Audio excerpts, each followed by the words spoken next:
जिसमें हो उबाल ऐसा खून चाहिए, जीत की खातिर ऐसा जुनून चाहिए, ये आसमां भी आएगा ज़मीं पे उतर के, बस इरादों में ऐसी गूंज होनी चाहिए। स्वागत है बच्चों आप सभी का सीएल करियर एकेडमी के ऑनलाइन प्लेटफॉर्म पे। नीट का जो केमिस्ट्री एक्सप्रेस कोर्स है, इसमें हम लोग आज कोऑर्डिनेशन कंपाउंड पढ़ेंगे, और ये इनऑर्गेनिक केमिस्ट्री का लास्ट टॉपिक भी आप कह सकते हो, 11-12 सिलेबस कंबाइन मिला के। ठीक है, पेशेंस बनाए रखना, क्योंकि अगर पेशेंस रहेगा तो हो सकता है हम एक ही लेक्चर में पूरा चैप्टर कवर कर लें। तो सपोर्ट पे डिपेंड करता है सर आपके और हमारे, है ना। तो स्टार्ट करते हैं बेटा कोऑर्डिनेशन कंपाउंड से। सबसे पहले कोऑर्डिनेशन कंपाउंड पढ़ने के लिए आपको ये पता होना चाहिए कि एक एडिशन कंपाउंड नाम की चीज़ होती है ना। क्या होता है सर? एडिशन कंपाउंड नाम की एक चीज़ होती है। क्या कहते हैं एडिशन कंपाउंड, किन्हें कहते हैं? मतलब दो सिंपल सॉल्ट्स अगर कंबाइन करते हैं बेटा एक फिक्स रेशियो में बाय मास, तो वहाँ से क्या बनते हैं? एडिशन कंपाउंड्स बनते हैं। अब ये एडिशन कंपाउंड फर्दर जो है दो कैटेगरीज में डिवाइड कर रखे हैं। एडिशन कंपाउंड्स को फर्दर आगे दो कैटेगरी में डिफाइन कर रखा है। कौन कौन सी हैं सर? वो एक है बेटा डबल सॉल्ट, और एक है आपके कोऑर्डिनेशन कंपाउंड या कॉम्प्लेक्स कंपाउंड्स। ठीक, तो ये बात आपको ध्यान रखनी है कि एडिशन कंपाउंड्स की दो कैटेगरी है, डबल सॉल्ट और कॉम्प्लेक्स कंपाउंड। डबल सॉल्ट क्या है सर? किस हिसाब से आप कह रहे हो डबल सॉल्ट? देखना बेटा, एग्जाम्पल लेता हूँ मैं आपके सामने। किसका ले एग्जाम्पल? पोटेशियम का लेता हूँ। पोटेशियम सल्फेट, एल्यूमिनियम सल्फेट और 24 H2O के मॉलिक्यूल्स यहाँ पे होते हैं। ये क्या कहलाता है? ये है बच्चों पोटेशियम, फिटकरी जिसे आप कहते हो, है ना, उसका फॉर्मूला है ये। तो इसको जैसे आप वाटर में या किसी सॉल्यूशन में ऐड करोगे सॉल्वेंट, तो क्या होगा?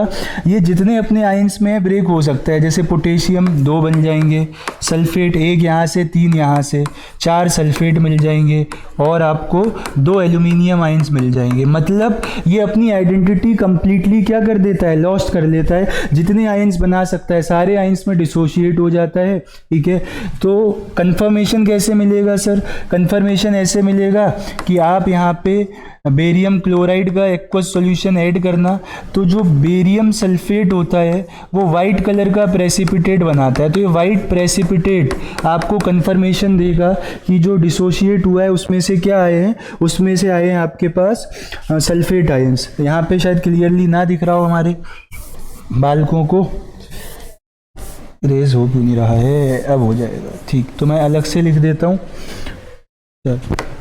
देखो फर्दर अगर इसमें मैं BaCl2 ऐड करूँगा तो यहाँ से क्या होगा? यहाँ से फिर बेरियम सल्फेट मिलेगा, और बेरियम सल्फेट का कैसा? वाइट प्रेसिपिटेट मिलेगा, जो ये कंफर्म करेगा कि सल्फेट आयन सॉल्यूशन में आ गए हैं। ठीक है, बात समझ आ रही है नहीं? बताओ। तो इसको हम एक अपना वो मान लेते हैं, ये हमारा क्या है? ये लाइन है, इससे नीचे हम नहीं लिखेंगे। ठीक, चलो ठीक है सर। कॉम्प्लेक्स कंपाउंड बताओ। कॉम्प्लेक्स कंपाउंड देखो ये एग्जाम्पल ही है आपके सामने, इसको थोड़ा सा पास कर देते हैं। K4 black all black. देखो ये कंपाउंड है K4 FeCN6। ठीक है, तो यहाँ पे ये जो बाहर है ना, ये स्क्वायर ब्रैकेट के बाहर वही डिसोशिएट हुआ, स्क्वायर ब्रैकेट इंटेक्ट रहा, तो ऐसे कंपाउंड कॉम्प्लेक्स कंपाउंड कहलाते हैं। ये अपनी आइडेंटिटी कंप्लीटली लॉस नहीं करते हैं, है ना। ये आइडेंटिटी कंप्लीटली लॉस नहीं करते हैं, रिटेन कर लेते हैं अपनी आइडेंटिटी। सारे आयंस में डिसोशिएट नहीं होते हैं, केवल पोटेशियम का ही आपको पॉजिटिव टेस्ट मिलेगा, बाकी आयरन और साइनाइड आयंस का नहीं मिलेगा। तो ये हमारा डिफरेंस था डबल सॉल्ट और कॉम्प्लेक्स कंपाउंड में। समझ आया? दोनों किस कैटेगरी के से आए हैं? ये आए हैं सर एडिशन कंपाउंड से। ठीक है, एक बार पढ़ लो क्या बात लिखी है यहाँ पे। कॉम्प्लेक्स और coordination compounds are those molecular compounds which retain their identity in solid as well as aqueous solution. तो जैसे बेटा सॉलिड फॉर्म में थे वैसे एक्वस में भी रहे कुछ हद तक, है ना।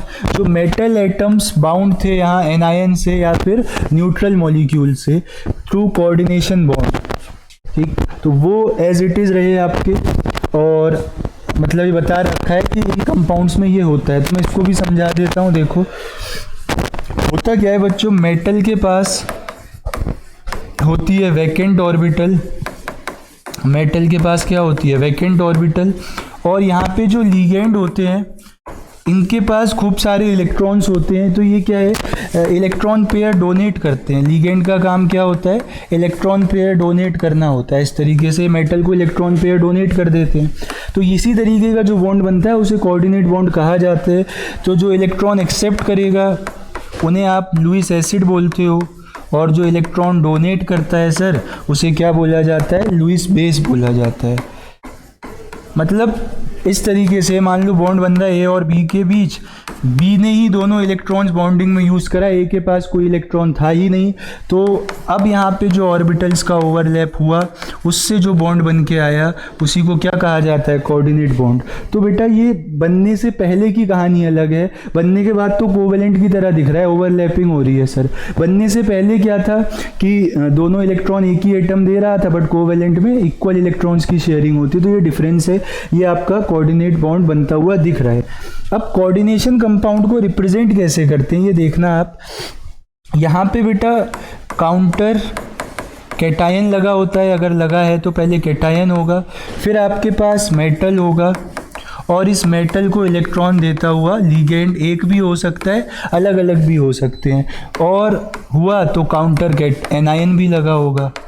तो स्क्वायर ब्रैकेट के पहले अगर कोई चीज़ लगी है तो कैटायनिक फॉर्म है, फिर स्क्वायर ब्रैकेट नेगेटिव हो जाएगा, और अगर स्क्वायर ब्रैकेट के बाद कोई चीज़ लगी है तो एनायनिक फॉर्म में स्क्वायर ब्रैकेट पॉजिटिव हो जाएगा। तो सर इस स्क्वायर ब्रैकेट को कहते क्या है, इसको बेटा कहा जाता है कोऑर्डिनेशन स्फीयर। इसको क्या कहा जाता है, इसको कहा जाता है कोऑर्डिनेशन स्फीयर, या फिर कोऑर्डिनेशन एंटिटी भी कह दिया जाता है। ठीक है, तो दोनों ही नाम है इसके लिए। ये जो आगे लगे हैं इन्हें काउंटर आयंस या फिर स्पेक्टेटर आयंस भी बोल दिया जाता है। इनके अलग अलग नाम है, स्पेक्टेटर या फिर काउंटर आयंस।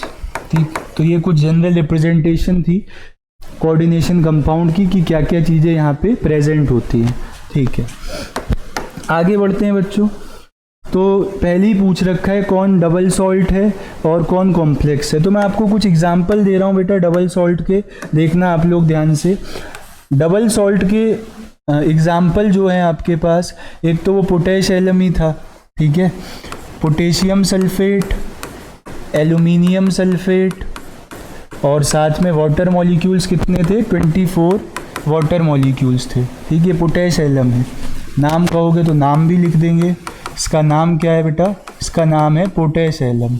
देन आपका एक मोहर सॉल्ट होता था जिसे आप फेरस सल्फेट, अमोनियम सल्फेट बोलते थे। क्या होता है, मोहर सॉल्ट। इसका फॉर्मूला होता है ferrous sulphate, ammonium sulphate, ferrous sulphate Fe+2 में, अमोनियम सल्फेट, 6 वाटर मॉलिक्यूल्स होते हैं।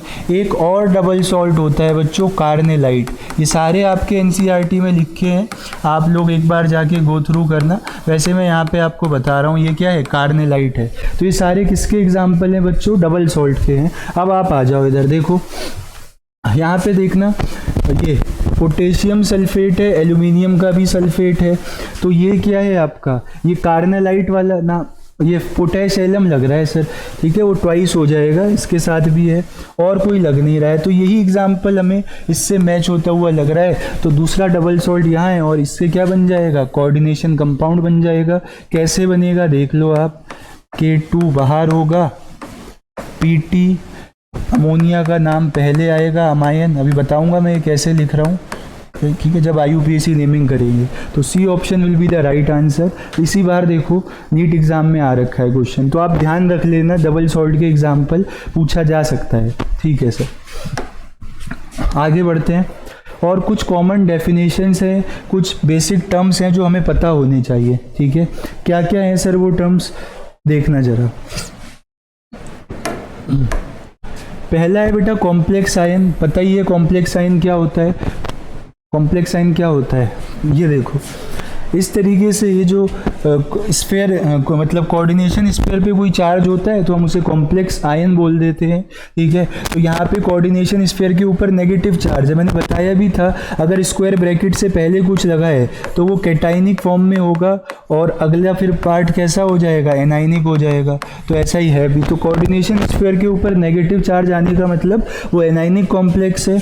अब यहाँ पे कोऑर्डिनेशन स्फीयर पहले है तो जो पहले चीज पड़े वो कैटायन, और कोऑर्डिनेशन स्फीयर के बाहर क्या होगा, एनायन होगा। तो कोऑर्डिनेशन स्फीयर पे पॉजिटिव चार्ज है इसलिए क्या हो गया, कैटाइनिक कॉम्प्लेक्स हो गया। बताओ बच्चों बात समझ आ रही है कि नहीं। कुछ होंगे जिनके ऊपर कोई चार्ज ही नहीं होगा तो उन्हें आप कह दोगे न्यूट्रल कॉम्प्लेक्स, जैसे कि ये है कार्बोनिल पे जीरो चार्ज होता है, न्यूट्रल लिगेंड होता है। तो बताओ कॉम्प्लेक्स आयन समझ आया। हाँ सर आ गया। चलो आगे बढ़ते हैं फिर।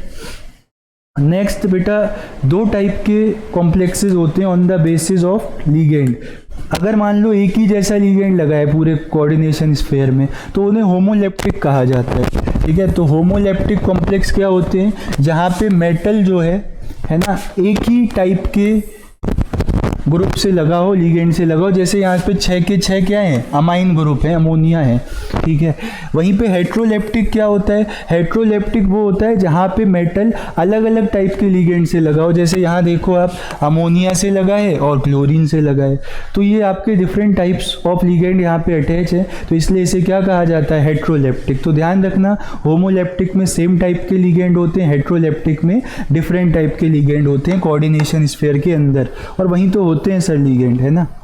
तो लिगेंड पे थोड़ा डिटेल बात कर ली जाए, देखना जरा ध्यान से आप, लिगेंड पे थोड़ा डिटेल चर्चा कर लेते हैं सर। देखो लिगेंड क्या है, वो ग्रुप है एटम्स का, या सिंगल एटम भी हो सकता है जो कि इलेक्ट्रॉन पेयर डोनेट कर रहा है मेटल को। अब वो नेगेटिवली चार्ज भी हो सकता है, न्यूट्रल भी हो सकता है, पॉजिटिवली चार्ज भी हो सकता है, ठीक है।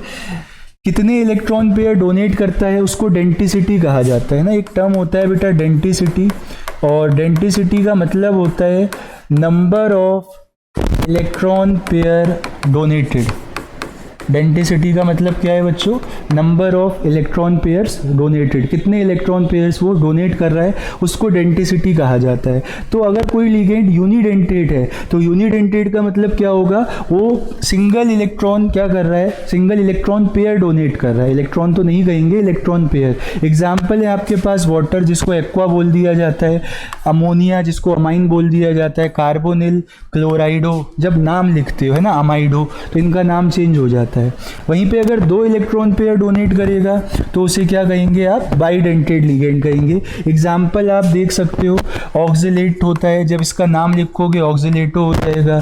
इथेन 1,2 डाइअमीन होता है ना, इथाइलिन डाइअमीन भी कहते हैं, ठीक। इसको ऑक्सिलेट को ऐसे रिप्रेजेंट कर लिया जाता है, EN को ऐसे। और अगर मैं इसका स्ट्रक्चर लिखूं आपके सामने फॉर्मूला, तो ये हो जाएगा बच्चों, है ना, इथाइलिन 1,2 डाइअमीन, है ना। और भी है आपके पास ग्लाइसिन, ग्लाइसिनेटो होता है, ठीक। ये क्या होता है सर, ये देखो इस तरीके से है।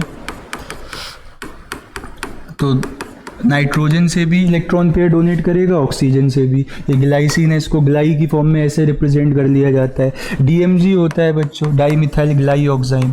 तो ये सारे क्या हैं आपके, दो दो इलेक्ट्रॉन पेयर डोनेट करते हैं, दो डोनर साइट है इनके पास। और एक अच्छी बात है कि एक रिंग फॉर्म कर लेते हैं, तो रिंग बन जाती है, जिसकी वजह से क्या होता है, चिलेट कॉम्प्लेक्स बनता है। मतलब ऐसे कॉम्प्लेक्स जिसमें रिंग फॉर्म हो उन्हें चिलेट कॉम्प्लेक्स कहा जाता है, और उनकी स्टेबिलिटी नॉर्मल कॉम्प्लेक्स से ज़्यादा होती है, एंट्रोपिकली फेवर्ड होता है वो काम। तो आपसे तो ये पूछा जाएगा सबसे ज़्यादा स्टेबल कौन है, तो आप देख लेना, अगर इनमें से कोई लिगेंड हुआ तो वो रिंग बनाएगा, और रिंग वाले कॉम्प्लेक्स औरों के मुकाबले ज़्यादा स्टेबल होंगे। पॉलीडेंटेड, अब एक दो बहुत है ना, एक दो करके क्या ही है, हम दो से ज़्यादा जो भी होते हैं उन्हें क्या कर दिया, पॉलीडेंटेड लिगेंड बोल दिया है, ठीक। तो इथाइलिन डाइअमीन टेट्रा एसीटेट इस कैटेगरी में है, EDTA4-, ठीक है। EDTA4- जो है वो क्या है, पॉलीडेंटेड लिगेंड है, ठीक है सर। उसके बाद एम्बीडेंटेड लिगेंड्स, ये क्या होते हैं सर? यार एम्फीबियन से रिलेट करो। जिस तरीके से एम्फीबियंस एक बार में या तो लैंड में ही सर्वाइव करते हैं या वाटर पे, एम्फीबियंस वो होते हैं ना जो दोनों जगह रह सकते हैं। सिमिलरली एम्बीडेंटेड लिगेंड है ये, इसके पास 2 डोनर साइड होंगी बट एक बार में एक ही डोनर साइड से ये क्या है, इलेक्ट्रॉन पेयर्स डोनेट करेगा। ऐसो को हम एम्बीडेंटेड लिगेंड बोलते हैं। अब अगर बेटा ये सल्फर वाली साइड से करेगा HCN तो इसको थायोसाइनेटो नाम लिखोगे, और नाइट्रोजन वाली साइड से करेगा तो आइसो थायोसाइनेटो हो जाएगा। ये NO2 नाइट्रो होता है तो इसका नाम जब लिगेंड की तरह लिखोगे तो नाइट्राइटो N लिखा जाएगा, क्योंकि नाइट्रोजन वाली साइड से इलेक्ट्रॉन डोनेट कर रहा है। और यहीं पे अगर ONO का आप लिखते हो तो इसका नाम लिखोगे बेटा नाइट्राइटो ऑक्सीजन। O मतलब ऑक्सीजन की साइड से क्या कर रहा है, इलेक्ट्रॉन डोनेट कर रहा है। बताओ बात समझ आ रही है या नहीं? ठीक है। चिलेट लिगेंड क्या होते हैं बताया ही आपको, या तो बाईडेंटेड लिगेंड होंगे या पॉलीडेंटेड, जो मेटल के साथ इलेक्ट्रॉन पेयर डोनेट करने के बाद एक रिंग फॉर्म कर लेंगे। तो EDTA भी बच्चों चिलेटिंग लिगेंड में ही आता है। ठीक है, EDTA भी कैसा है, चिलेटिंग लिगेंड है, रिंग बना लेता है।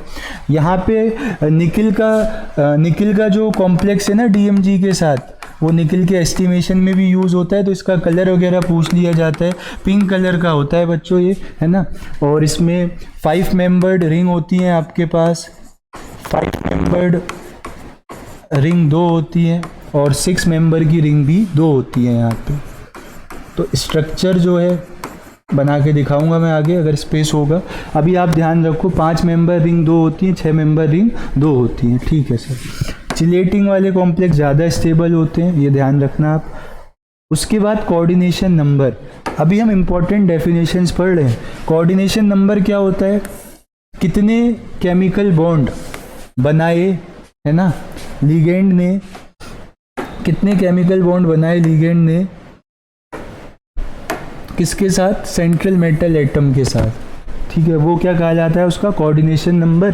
ठीक है, तो कोऑर्डिनेशन नंबर निकालने का तरीका अगर मैं आपको बताऊं तो आप कर देना number of ligand into density. तो इससे आपके पास क्या आ जाएगा, कोऑर्डिनेशन नंबर आ जाएगा। ठीक है, नंबर ऑफ लिगेंड और उसकी डेंसिटी, मतलब मोनोडेंटेट है, बाईडेंटेट है, क्या है। कोऑर्डिनेशन स्फीयर मैंने आपको बता ही दिया था, है ना, वो एंटिटी जिसमें कि सेंट्रल मेटल एटम या आयन हो, साथ में ग्रुप ऑफ एटम्स या सिंगल एटम हो जो कि इलेक्ट्रॉन पेयर डोनेट कर रहा हो, लिगेंड हो। ठीक।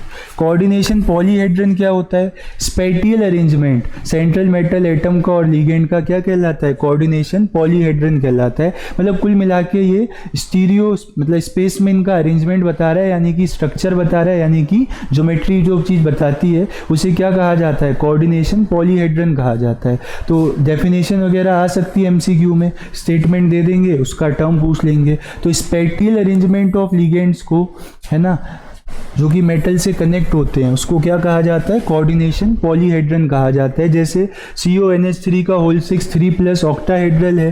ठीक है, तो कैसा होता है ऑक्टाहेड्रल, देख लो आप एक बार, जानते ही होगे आप, अभी ताज़ा पढ़ा है सर, है ना, बोर्ड एग्जाम्स के लिए। तो बना के मैं दिखा देता हूँ आपको, ये देखो दिख रहा है ना। तो इस अरेंजमेंट को क्या कहा जाता है, ऑक्टाहेड्रल कहा जाता है। सर टेट्राहेड्रल भी दिखा दो, ये देखो बेटा, तुम पूछ रहे हो टेट्राहेड्रल हैं, केमिकल बॉन्डिंग में तुम्हें बताया मैंने P ब्लॉक में बताया, ऐसी बात करोगे, ऐसी बात मत किया करो। बता रखा है तुम्हें कैसा अरेंजमेंट होता है टेट्राहेड्रल में और ऑक्टाहेड्रल में। ठीक है सर। उसके बाद ऑक्सीडेशन नंबर, ये सब अच्छे से समझ लो, वर्नर्स थ्योरी में काम आएगा ये। ऑक्सीडेशन नंबर क्या होता है, जो चार्ज आप असाइन करते हो मेटल को, है ना, वो 0 भी हो सकता है, प्लस भी हो सकता है, तो उसे क्या कहा जाता है, ऑक्सीडेशन नंबर।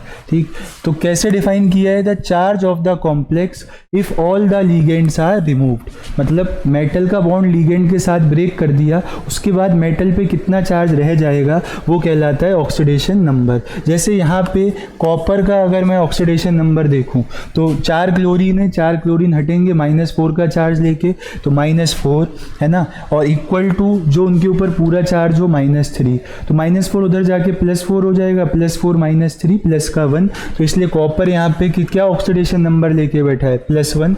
तो जब हम इनका नाम लिखेंगे ना या रिप्रेजेंट करते हैं तो ब्रैकेट में इनकी ऑक्सीडेशन स्टेट मेंशन कर देते हैं, बिकॉज ट्रांजिशन मेटल्स बहुत ज़्यादा कॉम्प्लेक्स कंपाउंड बनाते हैं और वेरिएबल ऑक्सीडेशन स्टेट भी शो करते हैं, जिसकी वजह से इनका जो ऑक्सीडेशन नंबर है वो मेंशन करना कंपलसरी हो जाता है। मैग्नेटिक प्रॉपर्टीज़, या तो बेटा मैग्नेटिक फील्ड में स्ट्रांगली अट्रैक्ट होगा, वीकली अट्रैक्ट होगा या फिर स्ट्रांगली रिपेल होगा। वीकली अट्रैक्शन को ही पैरामैग्नेटिज्म कहा जाता है और स्ट्रांग रिपल्शन को डायामैग्नेटिज्म कहा जाता है। ठीक है सर, तो अब आप यहाँ पे कैसे पहचानोगे, अगर अनपेयर्ड इलेक्ट्रॉन है तो पैरामैग्नेटिक, नहीं है तो डायामैग्नेटिक। बाकी हम बॉन्डिंग में देखेंगे। मैग्नेटिक मोमेंट निकालने का फॉर्मूला यार एटॉमिक स्ट्रक्चर से लेके DNF पिछली बार, और अभी कोऑर्डिनेशन में भी आपको बता दिया, √n n+2, जहाँ पे n क्या है बेटा, where n is number of unpaired electron. यहाँ पे n क्या है sir, number of unpaired electron है। तो एक बार इन टर्म्स को रीड करो आप और बताओ कोई समस्या है तो।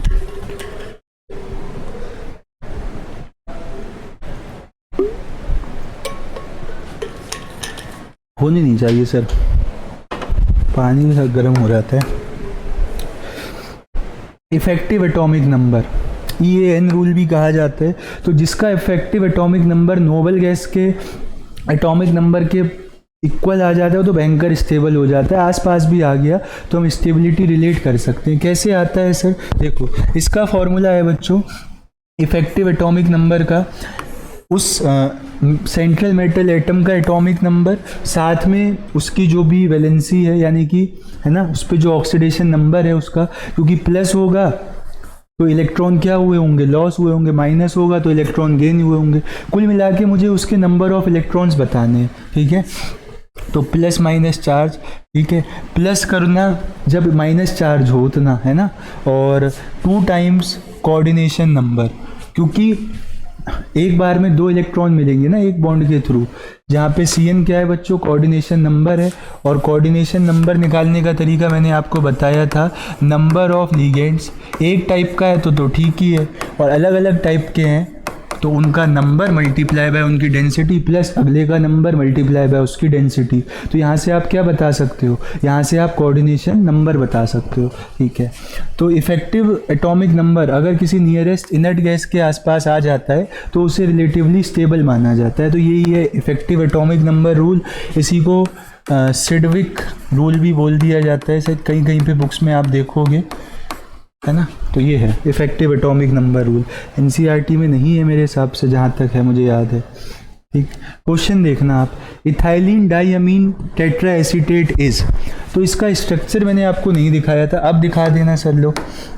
इथाइलिन डाइअमीन टेट्रा एसीटेट क्या होता है सर, ये देखो बेटा, इसका स्ट्रक्चर बनाने जा रहा हूँ मैं।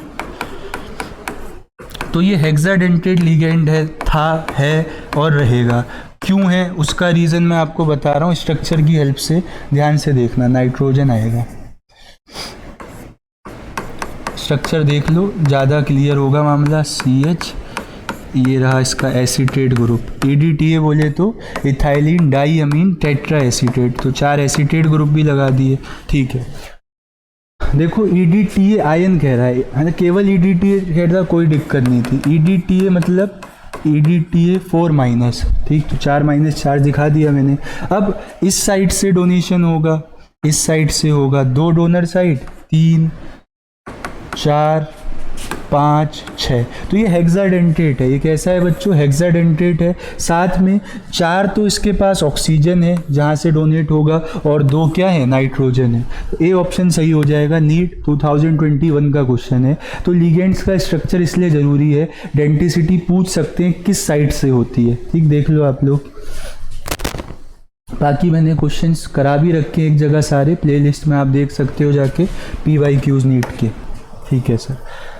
Homoleptic complex from the following is, देखो अभी आपको कॉम्प्लेक्स का फॉर्मूला लिखना नहीं आता है, लेकिन अगर आप गौर करोगे तो लिगेंड का अगर एक ही नाम है, मेटल के अलावा अगर एक ही नाम का मॉलिक्यूल है तो मतलब वही लिगेंड होगा। दो तीन नाम है मॉलिक्यूल्स के तो अलग अलग लिगेंड होंगे। तो चेक करते हैं, डाई अमीन क्लोराइड हो, मतलब यहाँ पे अमाइन यानी कि NH3 ग्रुप भी है और क्लोराइडो यानी कि Cl ग्रुप भी है, तो ये तो हेट्रोलेप्टिक हो गया, ये होमोलेप्टिक नहीं है बच्चों। ये कैसा हो गया, ये हेट्रोलेप्टिक हो गया, ठीक है।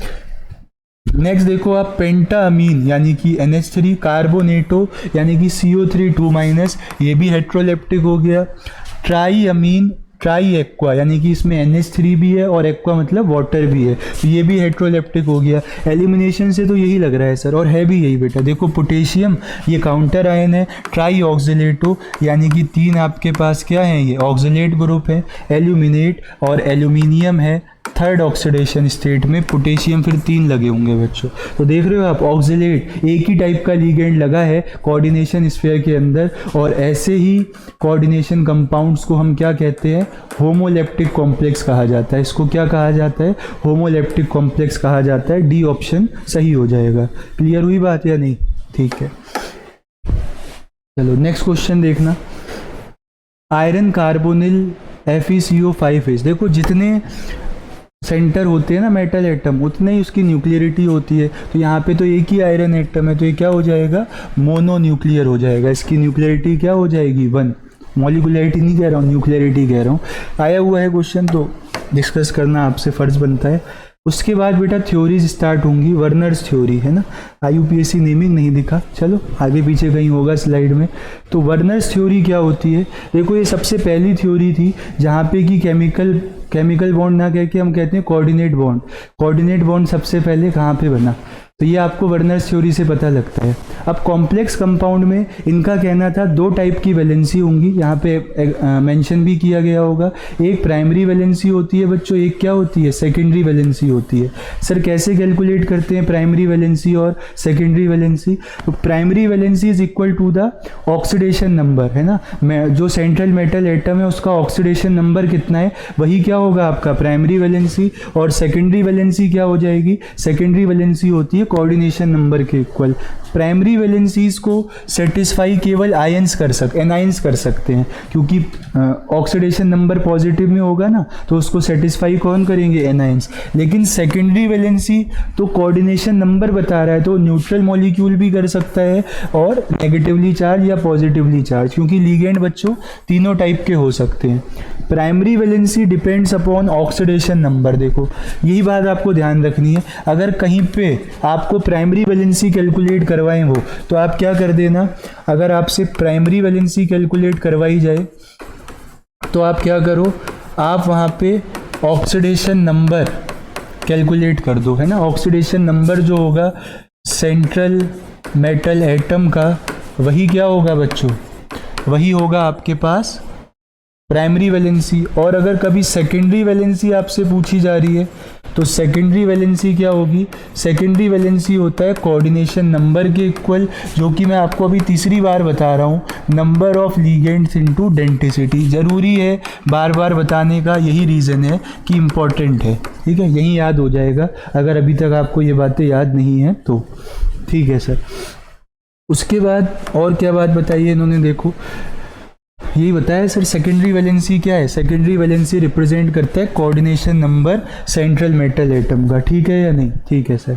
प्राइमरी वैलेंसीज आयोनाइजेबल होती हैं, मतलब एक्वस सॉल्यूशन में जाके आयंस में ब्रेक हो जाती हैं, हल और नॉन डायरेक्शनल होती हैं, मतलब इनका कोई एक फिक्स्ड स्पेस में अरेंजमेंट नहीं होता है। लेकिन सेकेंडरी वैलेंसी जो होती है वो नॉन आयोनाइजेबल होती हैं, लिगेंड्स हैं जो कोऑर्डिनेशन स्फीयर के अंदर है, और इनका एक पर्टिकुलर स्पेटियल अरेंजमेंट होता है जिसे आप कोऑर्डिनेशन पॉलीहेड्रन बोलते हो, ठीक है।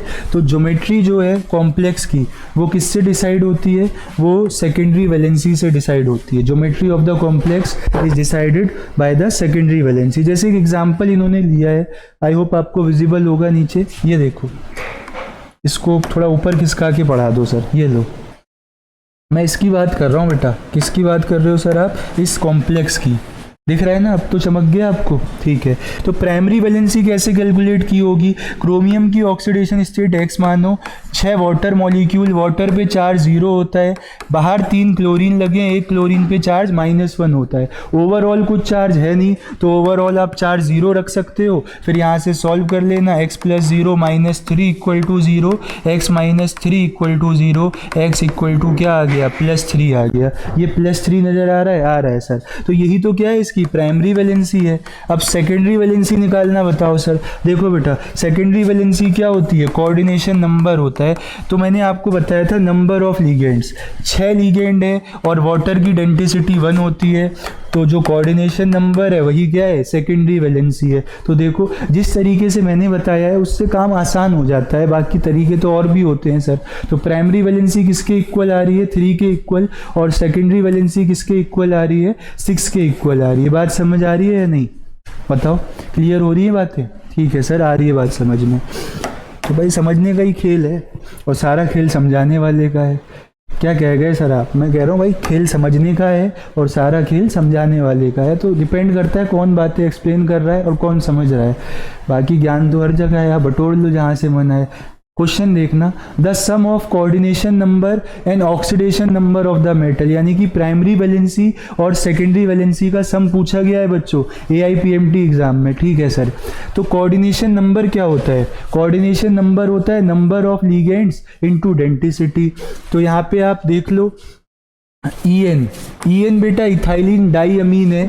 EN की अगर मैं डेंसिटी की बात करूँ ना, तो ये बाईडेंटेट होता है। EN कैसा होता है? बाईडेंटेट होता है। वेयर एज ऑक्सिलेट C2O4 ये भी बेटा बाईडेंटेट होता है। तो आप नंबर ऑफ लिगेंड्स और वो सब निकालोगे तो देखो कोऑर्डिनेशन नंबर कितना आएगा। EN 2 है, डेंसिटी 2, ऑक्सिलेट 1 है, डेंसिटी 2, यानी कि सर 4 + 2 = 6। तो कोऑर्डिनेशन नंबर कितना आ रहा है? कोऑर्डिनेशन नंबर आ रहा है 6। ऑक्सीडेशन नंबर निकालो, वो तो सर x मान के निकाल लेंगे। EN पे कोई चार्ज होता नहीं है, ऑक्सिलेट पे 2- चार्ज होता है। ऑक्सिलेट पे कितना चार्ज होता है? 2-। और कोऑर्डिनेशन स्फीयर के बाहर एक Cl लगा है जिस पे -1 चार्ज होगा। ओवरऑल मॉलिक्यूल न्यूट्रल है, तो x + 0 - 2 - 1 = 0, x - 3 = 0। x की वैल्यू कितनी आ गई? +3। x की वैल्यू कहाँ रहती है? लेकिन यहाँ पे है x की वैल्यू +3। ठीक है, कोऑर्डिनेशन नंबर 6 है, x की वैल्यू +3, यानी कि आपका ऑक्सीडेशन नंबर आ गया। इन दोनों का सम पूछा है, 6 + 3 9, ए ऑप्शन सही हो जाएगा। तो देखो आप, क्वेश्चन बनता है बेटा प्राइमरी वैलेंसी और सेकेंडरी वैलेंसी से। एक बार देख लो आप लोग, फिर नेक्स्ट की तरफ बढ़ते हैं, देखेंगे क्वेश्चन लगाया है सर ने या कोई टॉपिक है नेक्स्ट। बताओ।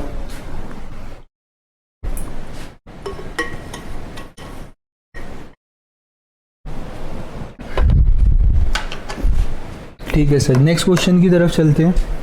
क्वेश्चन ही है सर, देखो, the correct order of the stoichiometrics matrix of AgCl formed, stoichiometries होना चाहिए था, ई कर लो उसको, यहाँ पे ई होना चाहिए था। ठीक है, चलो जी। When AgNO3 is in excess is treated with the complex. ठीक, तो देखो एक्स क्या क्या पॉसिबिलिटी है यहाँ से अगर मैं पॉसिबिलिटी की बात करूँ बेटा, तो 6 के 6 अमोनिया अंदर हो सकते हैं, 3 क्लोरीन बाहर हो सकते हैं। ये तीनों क्लोरीन आयोनाइज होंगे, तो जैसे ही आप एक्सिस में AgNO3 डालोगे तो 3 मोल AgCl बन जाएगा यहाँ से।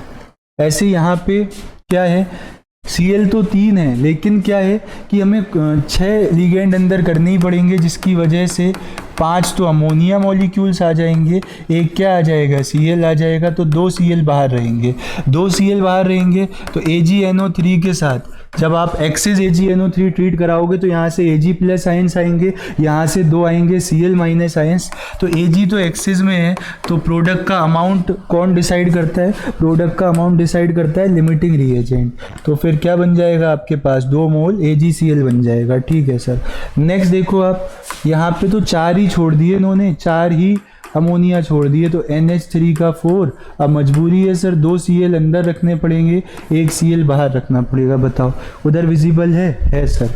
इसमें भी AgNO3 ऐड किया तो एक ही Cl डिसोशिएट होके बाहर आएगा, Ag एक्सिस में है, एक ही AgCl बनेगा। तो 3 2 1 3 2 नहीं 1 2 3 4 get on the dense floor. यहाँ 3 2 1 है सर, बैक काउंटिंग चल रही है, सी ऑप्शन सही हो जाएगा। नीट 2017 का क्वेश्चन है, ये क्वेश्चन तब आया होगा सर जब आप क्लास 12 के पेपर दे रहे थे। हाँ उसी बार का है, उस बार तो हमारे साथ में किसी का हुआ नहीं था नीट एग्ज़ाम क्वालिफाई, बच्चों ने ड्रॉप लिया, 2 साल ड्रॉप लिया, 3 साल लिया, बट अब सब क्या है, सॉर्टेड है मामला, सब सेलेक्टेड हैं किसी ना किसी मेडिकल कॉलेज में। तो करत करत अभ्यास वाली बात है ना। रिजल्ट तो अपने हाथ में थोड़ी है, अपने हाथ में तो अभ्यास करना है, मेहनत करना है सर, है ना, वही कर सकते हैं हम।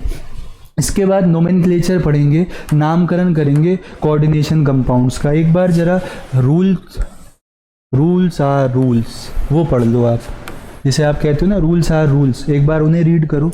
मैं तो एक आध एग्जाम्पल से ही समझा दूंगा, उससे ज़्यादा समझ आएगा।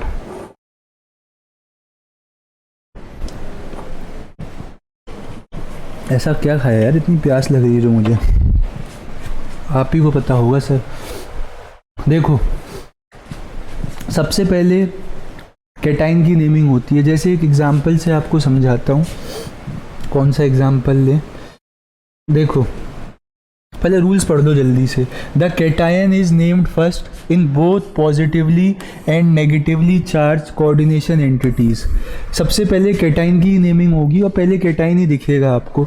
लिगेंड्स अगर एक है तो बहुत बढ़िया, एक से ज़्यादा है तो अल्फ़ाबेटिकल ऑर्डर में उनका नाम लिखा जाता है ना। पहले कैटाइन लिख दोगे आप, काउंटर कैटाइन, फिर लिगेंड का नाम, एक से ज़्यादा लिगेंड है तो अल्फ़ाबेटिकल ऑर्डर में, और उसके बाद सेंट्रल मेटल एटम का नाम आएगा, और सेंट्रल मेटल एटम के नाम के आगे ब्रैकेट में, है ना, उसका रोमन नंबर्स में क्या आएगा, ऑक्सीडेशन स्टेट आएगा। अब अगर कोऑर्डिनेशन स्फीयर आपका नेगेटिवली चार्ज हो जाता है तो मेटल का नाम बदल जाता है, जैसे अभी आगे दिया भी होगा इन्होंने। लिगेंड्स के नेम देख लेते हैं सर। देखो जिनका भी नाम बेटा मतलब न्यूट्रल का तो नाम वही रहता है, जैसे वाटर के लिए एक्वा होता है, NH3 के लिए अमाइन होता है, और कार्बोनिल, CO के लिए क्या होता है, कार्बोनिल होता है, NO के लिए नाइट्रोसिल होता है। ठीक है, ये आपके पास PPH3 है, इसे कहा जाता है ट्राईफिनाइल फॉस्फीन। ये सारे आपके न्यूट्रल लिगेंड्स हैं, कुछ लिखे हुए हैं, कुछ मैं और ऐड कर दे रहा हूँ। ये NH2 इसको हाइड्रोजीन बोला जाता है, हम कार्बोनिल कंपाउंड्स की रिएक्शन में पढ़ेंगे सर इसको, है ना। और क्या है, और है आपके सामने मिथाइल अमीन CH3NH2, ये भी आपका न्यूट्रल लिगेंड है। तो न्यूट्रल लिगेंड्स की खास बात ये है बच्चों कि इनका नाम नहीं बदलना पड़ता है, जो इनका नाम है ना वैसे का वैसे ही आप इनका नाम लिख सकते हो। ठीक है, और कोई होता है क्या सर, और भी होंगे, आएंगे बीच में तो हम वहाँ पे उनको कवर कर लेंगे। अभी मैंने वाटर का आपको बताया एक्वा, NH3 का बताया अमोनिया का अमाइन लिखना है, CO का बताया कार्बोनिल लिखना है, और NO का बताया नाइट्रोसिल लिखना है। ठीक है, PPH3 का बताया ट्राईफिनाइल फॉस्फीन, PH3 का ये नॉर्मल फॉस्फीन हो गया आपका, है ना। चलो O2 है, इसको डाई ऑक्सीजन बोल दिया जाता है, न्यूट्रल ही है अभी तो ये। N2 है, इसको डाई नाइट्रोजन बोल दिया जाता है। ठीक, तो ये सारे न्यूट्रल लिगेंड्स हैं, और न्यूट्रल लिगेंड्स में आपको नाम बदलने की कोई ज़रूरत नहीं है, जो नाम है इनका वही रहने देना।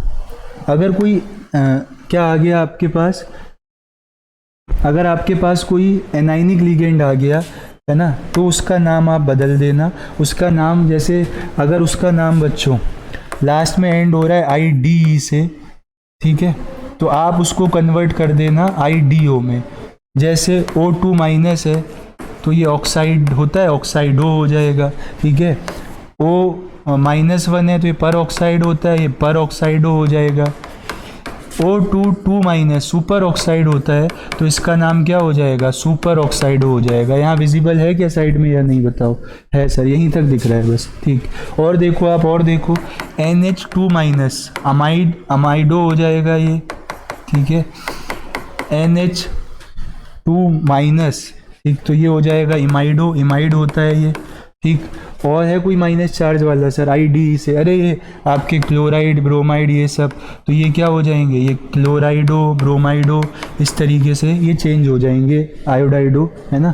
तो ये मैंने आपको नाम बताए किनके, नेगेटिवली चार्ज लिगेंड्स के, किस तरीके से नाम बदलता है। चार्ज भी ध्यान रखना, इनका ऑक्सीडेशन स्टेट निकालने में हेल्प करेगा, ठीक है सर। और आएंगे तो बीच में और देख लेंगे, अभी और भी तो हैं सर, है ना। ATE वालों का नाम चेंज होके ATO में कन्वर्ट हो जाएगा, जैसे सल्फेट है तो इसका नाम अब आज से क्या हो गया, IUPAC में कोऑर्डिनेशन कंपाउंड के सल्फेटो। CO3 2 माइनस है, ये क्या हो जाएगा, कार्बोनेटो हो जाएगा। तो इस तरीके से आप नामों को बदल सकते हो, क्योंकि रूल्स हैं IUPAC, अपने मन से थोड़ी बदल रहे हैं सर, दिया है उन्होंने इसलिए बदल रहे हैं, ठीक है। C2O4 2 माइनस ऑक्सिलेट होता है तो इसका नाम हो जाएगा ऑक्सिलेटो, ठीक है। चलो, अगर कोई पॉजिटिवली चार्ज है सर तो उसके लास्ट में EM लग जाता है, जैसे NO पॉजिटिव है तो इसका नाम नाइट्रोसिल था, तो ये हो जाएगा नाइट्रोसिलियम, इसका नाम क्या हो जाता है, नाइट्रोसिलियम। O2 पॉजिटिव है तो ये ऑक्सीजिनियम हो जाता है, IUM लग जा रहा है मतलब लास्ट में, ये आपको ध्यान रखना है, ठीक है। चलो, prefix mono di tri use होते हैं लिगेंड्स का नंबर बताने के लिए, है ना। एक ही लिगेंड है कोई दिक्कत नहीं है, 2 हैं तो डाई लगाओ, 3 है ट्राई लगाओ, किस लिए बताओ तो यार, कितने लिगेंड हैं, ऐसे थोड़ी काम चलेगा। आप केवल लिगेंड का नाम लिख के निकल लिए, हमें बताओ सर कितने लिगेंड हैं, तो उसके लिए आपको क्या है, एंटिटी है सर, एंटिटी है, एंटिटी होता है बेटा नर्सरी टीचर ट्रेनिंग कोर्स, तो यहाँ भी एंटिटी है, एंटिटी नहीं है यहाँ एंटिटी है, ये लो, ठीक देखो। व्हेन द नेम, अगर लिगेंड के नाम में ही बच्चों बाई डाई ट्राई आ गया तो फिर आपको 2 के लिए बिस यूज़ करना होता है, 3 के लिए ट्रिस, 4 के लिए टेट्राकिस, ठीक है। ऑक्सीडेशन स्टेट मेटल का कैटायन, एनायन या न्यूट्रल कोऑर्डिनेशन एंटिटी में इंडिकेट किया जाता है रोमन नंबर से, पैरेंथेसिस यानी कि ऐसे ब्रैकेट में आप लिख सकते हो मेटल के नाम के बाद। अगर कॉम्प्लेक्स कैटायन है तो मेटल का नाम सेम रहेगा, जैसे मैं आपको पहले बता रहा था, और अगर कॉम्प्लेक्स मतलब कोऑर्डिनेशन स्फीयर नेगेटिवली चार्ज है तो मेटल का नाम बदल जाएगा, अब वो 8 आने लगेगा उसके सफिक्स में, ठीक है। न्यूट्रल कॉम्प्लेक्स में भी कोई बदलाव नहीं आएगा, जैसे आप कैटाइनिक कॉम्प्लेक्स को मेंशन करते थे वैसे न्यूट्रल को करोगे। सर नाम बताओ कैसे बदलेगा, देख भाई, आयरन अगर हुआ ना नेगेटिवली चार्ज स्फीयर में तो ये फेरेट हो जाएगा, मैंगनीज हुआ तो ये मैंगनेट हो जाएगा, मंगानेट, है ना। कोबाल्ट हुआ तो ये कोबाल्टेट हो जाएगा, इस तरीके से। कॉपर हुआ तो क्यूपरेट हो जाएगा, एल्यूमिनियम हुआ तो एल्यूमिनेट हो जाएगा। कब, जब कोऑर्डिनेशन स्फीयर के ऊपर नेगेटिव चार्ज आ रहा हो। और कैसे पता लगेगा सर कोऑर्डिनेशन स्फीयर के ऊपर नेगेटिव चार्ज आ रहा है, अगर स्क्वायर ब्रैकेट से पहले कुछ लिखा हुआ है तो वो काउंटर कैटायन, और कैटायन के बाद वाला पार्ट एनायन, मतलब कोऑर्डिनेशन स्फीयर नेगेटिवली चार्ज है, ठीक है। रूल्स देख लो आप एक बार, आपको NCERT में भी मिल जाएंगे और वहाँ पे भरपूर मात्रा में क्वेश्चन भी आपको मिल जाएंगे। चलो फिर इसी बात में सर नाम बता दो। एक बात बताना भूल गया मैं बेटा, अगर चार्ज चमक रहा हो तो पूरा कंपाउंड का नाम लिखने के बाद आयन वर्ड और जोड़ देना लास्ट में, ION, आयन, ठीक है। यहाँ देखो सर, आयरन है, साइनाइड है, नेगेटिवली चार्ज है, बट ध्यान रखना काउंटर कैटायन है नहीं है, छोड़ दो। लिगेंड CN है, 6 है, तो 6 के लिए हेक्सा और CN के लिए साइनाइडो। सर ये नेगेटिवली चार्ज है कोऑर्डिनेशन स्फीयर, तो आयरन का नाम बदल के क्या हो जाएगा, फेरेट। ब्रैकेट में ऑक्सीडेशन स्टेट, तो CN पे होता है -1, 6 CN लगे हैं, 1 CN का -1, ओवरऑल चार्ज कितना है, -3, x -6 इक्वल टू -3, 6 -3 कितना हो जाएगा, +3। यानी कि सर आयरन जो है वो थर्ड ऑक्सीडेशन स्टेट में, और लास्ट में आयन लगाना मत भूलना। हेक्सा साइनो कर लो या साइनाइडो कर लो, ferrate third ion, hexa cyano, tri cyano नहीं होगा, आयरन नहीं होगा, hexa cyanido ferrate third ion. ये देखो डी ऑप्शन मोस्ट अप्रोप्रिएट लग रहा है, 2015 में आया हुआ है, तो अगर सिंपल क्वेश्चन बनेगा तो IUPAC नेमिंग से ही बन जाएगा, देख लो एक बार आप, ठीक है। चलो, तो आइसोमेरिज्म की वो कह रहा हूँ, सॉरी, IUPAC नेमिंग की प्रैक्टिस बेटा डिटेल में आप कर सकते हो, आप NCERT खोलना, एग्जाम्पल भी है, पहला दूसरा इंटेक्स्ट भी है, एक्सरसाइज भी है, वही कर लो, मोर देन सफिशिएंट है। ठीक, जो मतलब एक दो ही आए थे तो मैंने करा दिए। अब आइसोमेरिज्म पे बात करेंगे। आइसोमर्स को आप अच्छे से जानते हो बच्चों, ऐसे कंपाउंड्स जिनका मॉलिक्यूलर फार्मूला सेम हो सर, स्ट्रक्चर डिफरेंट हो। वैसे अपने आप में बहुत बड़ा टॉपिक है, लेकिन इसको कंसाइज करने का तरीका हम खोज के लाए हैं आपके लिए, और ऐसे करा भी देते हैं जब बोर्ड एग्जाम्स के लिए कराते हैं। क्वेश्चन हो जाएगा, क्वेश्चन नहीं रुकेगा, ध्यान से सुनना। दो टाइप के आइसोमेरिज्म होते हैं। पहले आइसोमेरिज्म या आइसोमर्स की डेफिनेशन पढ़ लो। देखो, कंपाउंड्स का क्या होता है, सेम मॉलिक्यूलर फार्मूला होता है यहाँ पे, बट डिफरेंट फिजिकल या फिर केमिकल प्रॉपर्टीज होंगी एटलीस्ट, उसके बेसिस पे आप उनको डिफरेंट स्ट्रक्चर बनाते हो, उन्हीं को आइसोमर्स कहा जाता है। दो टाइप के होते हैं मेनली बच्चों ये, है ना, इन्होंने कहा भी विच आर डिस्कस बिलो, तो हम एक एक करके मैं यही बता देता हूँ आपको। एक होते हैं बेटा जो आपके पास, एक होते हैं स्ट्रक्चरल आइसोमर्स, ठीक, जहाँ पे मेटल की कनेक्टिविटी चेंज हो जाती है लिगेंड्स के साथ, और एक होते हैं आपके स्टीरियो आइसोमर्स, यहाँ पे स्पेटियल अरेंजमेंट में चेंज आता है, कनेक्टिविटी क्या रहती है आपकी, सेम रहती है ना। चलो, स्ट्रक्चरल आइसोमर्स अब एक एक करके आपको बता देता हूँ मैं, ठीक है। स्ट्रक्चरल आइसोमर्स अपने पास सबसे पहले अगर मैं आपके साथ डिस्कस करूं तो आयोनाइजेशन आइसोमर्स होते हैं, मतलब आयोनाइज करने पे ये डिफरेंट टाइप के आयंस देंगे। कोई एग्जांपल बताओ सर। देखो, एग्जांपल अगर मैं आपको दूं तो CONH3 का होल 5, यहाँ Cl है और बाहर लगा है बेटा Br। तो जब इसको आप वाटर में ऐड करोगे या किसी एक्वस सॉल्यूशन में ऐड करोगे तो होगा क्या, coordination sphere as it is रहेगा, Br माइनस आएगा, कोऑर्डिनेशन स्फीयर पे पॉजिटिव आएगा, वो नहीं लिख रहा हूँ मैं। अगर आप यहाँ पे AgNO3 का सॉल्यूशन ऐड करते हो तो ये AgBr बनाएगा और AgBr का येलो प्रेसिपिटेट आपको देखने को मिलेगा। वहीं अगर मैं इन को एक्सचेंज कर दूँ, मैं Br अंदर लिख दूँ बेटा और Cl को बाहर कर दूं, तो इस बार आयोनाइज होके बाहर कौन आएगा, Cl माइनस आयन आएगा, और Cl माइनस आयन जब AgNO3 के कांटेक्ट में आएगा, Ag प्लस के कांटेक्ट में आएगा तो AgCl बना लेगा, जिसका कैसा प्रेसिपिटेट होता है, वाइट कलर का। ये आपको सॉल्ट एनालिसिस में भी हेल्प करेगा। तो अगर कोई आयन है और उसका एक्सचेंज करने से डिफरेंट आयन बाहर आ रहा है, ठीक है, तो ऐसे आइसोमर्स को क्या कहा जाता है, आयोनाइजेशन आइसोमर्स कहा जाता है। बताओ क्लियर हुए आयोनाइजेशन आइसोमर या नहीं, ठीक है। तो ये हैं आपके आयोनाइजेशन आइसोमर्स। और देखो आप, और आपके पास आएंगे बेटा लिंकेज आइसोमर्स। मैं किन की बात कर रहा हूँ आपके पास, नेक्स्ट पेज में बता दूँ। देखो, स्ट्रक्चरल आइसोमर्स में मैंने लिंकेज समझा दिया आपको। अब मैं बात कर रहा हूँ सेकंड टाइप आइसोमर्स, आयोनाइजेशन समझा दिया। अब मैं बात कर रहा हूँ लिंकेज आइसोमर्स की। तो लिंकेज आइसोमर्स कौन होंगे, जहाँ पे लिगेंड बच्चों एम्बीडेंटेड होगा, ठीक है। इसकी पहचान क्या है, एम्बीडेंटेड लिगेंड। एम्बीडेंटेड लिगेंड हुआ नहीं, आपने लिंकेज आइसोमर कहा नहीं। जैसे क्रोमियम है तो यहाँ पे ये NO2 के संग बॉन्ड बना रहा है पहले इस तरीके से 3+ में, और यहाँ पे ये ऑक्सीजन के साथ कनेक्टेड है तो NO2 molecule he, but connectivity किसके साथ है, कनेक्टिविटी है -6, उधर जाके +6 ज़्यादा हो जाएगा, तो -3 कर दो इसको, ठीक। चल, तो उधर जाके +6 -3 +3 में आ जाएगा, ठीक। तो ये क्या है, ये आपका जब नाम लिखोगे तो यहाँ पे आप नाइट्राइटो N लिखोगे, ठीक है, और यहाँ लिखोगे तो नाइट्राइटो O लिखोगे। तो क्या घपला हो रहा है, कनेक्टिविटी चेंज हो गई बेटा।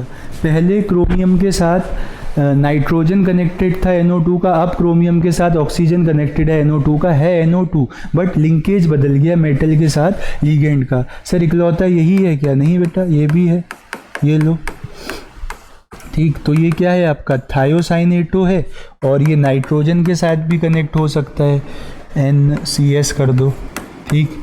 तो ये क्या हो जाएगा, आइसोथायोसाइनेट हो जाएगा, कनेक्टिविटी बदल गई ना। CN के साथ भी ऐसा हो सकता है, ये यहाँ से कनेक्ट कर सकता है मेटल के साथ या नाइट्रोजन वाली साइड से कर सकता है। तो जब ऐसे करता है तो इसका नाम साइनाइडो होता है, और नाइट्रोजन वाली साइड से करता है तो आइसोसाइनाइडो होता है। यहाँ पे इसका नाम थायोसाइनेटो होता है, और यहाँ पे इसका नाम हो जाता है थायोसाइनेटो। ठीक, तो ऐसे नाम बदल जाता है लिंकेज बदलने पे। तो ये क्या थे आपके लिंकेज आइसोमर्स थे। आयोनाइजेशन आइसोमर्स मैंने आपको बता ही दिए। और कोई कैटेगरी है क्या सर? और भी है बेटा। आयोनाइजेशन हो गया, लिंकेज हो गया, उसके बाद आता है आपका हाइड्रेट आइसोमर्स या हाइड्रेशन आइसोमर्स। ये क्या होते हैं सर?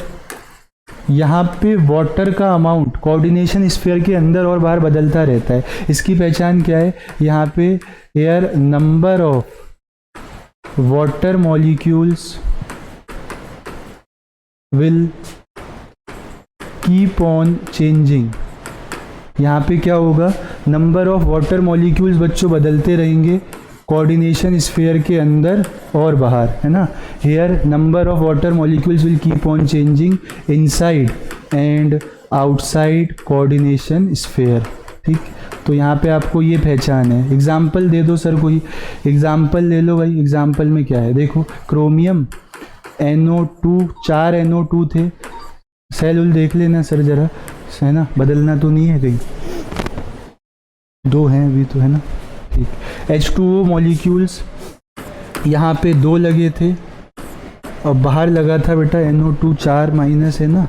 तो इस पर क्या करें हम, यहाँ पे लगा लेते हैं Cl लगा लिया। ठीक है, अब क्या करा, एक Cl को मैं अंदर भेज दे रहा हूँ, और चार्ज वगैरह पे फोकस मत करना, अभी चार्ज मैंने बैलेंस नहीं किया है, और एक वाटर मॉलिक्यूल्स बाहर कर दिया। तो पहले क्या था बेटा, कोऑर्डिनेशन स्फीयर के अंदर 2 वाटर मॉलिक्यूल्स थे।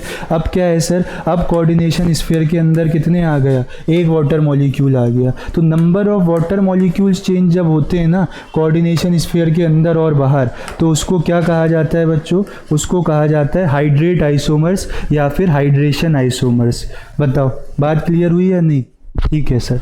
एक कैटेगरी और है बच्चों, यहीं ख़त्म कर देते हैं उनको कहा जाता है कोऑर्डिनेशन आइसोमर्स। ये क्या होते हैं सर?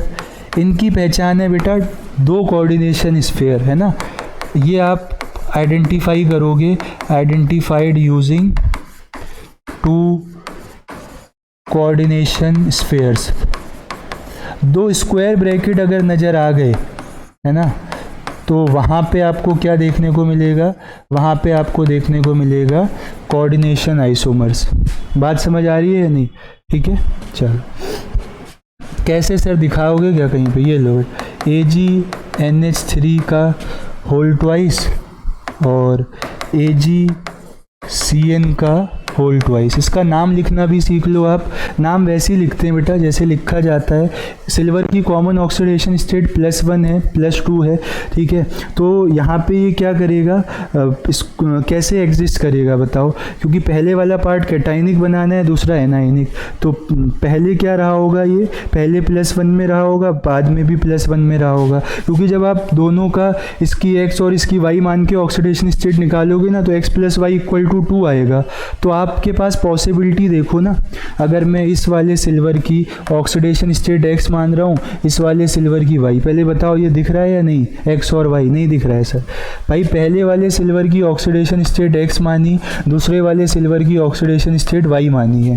तो यहाँ से क्या फॉर्मूला निकल के आएगा, x + y, अमोनिया तो न्यूट्रल है, CN पे -2 है, -2 = 0, यानी कि सर ये आ जाएगा x + y = 2।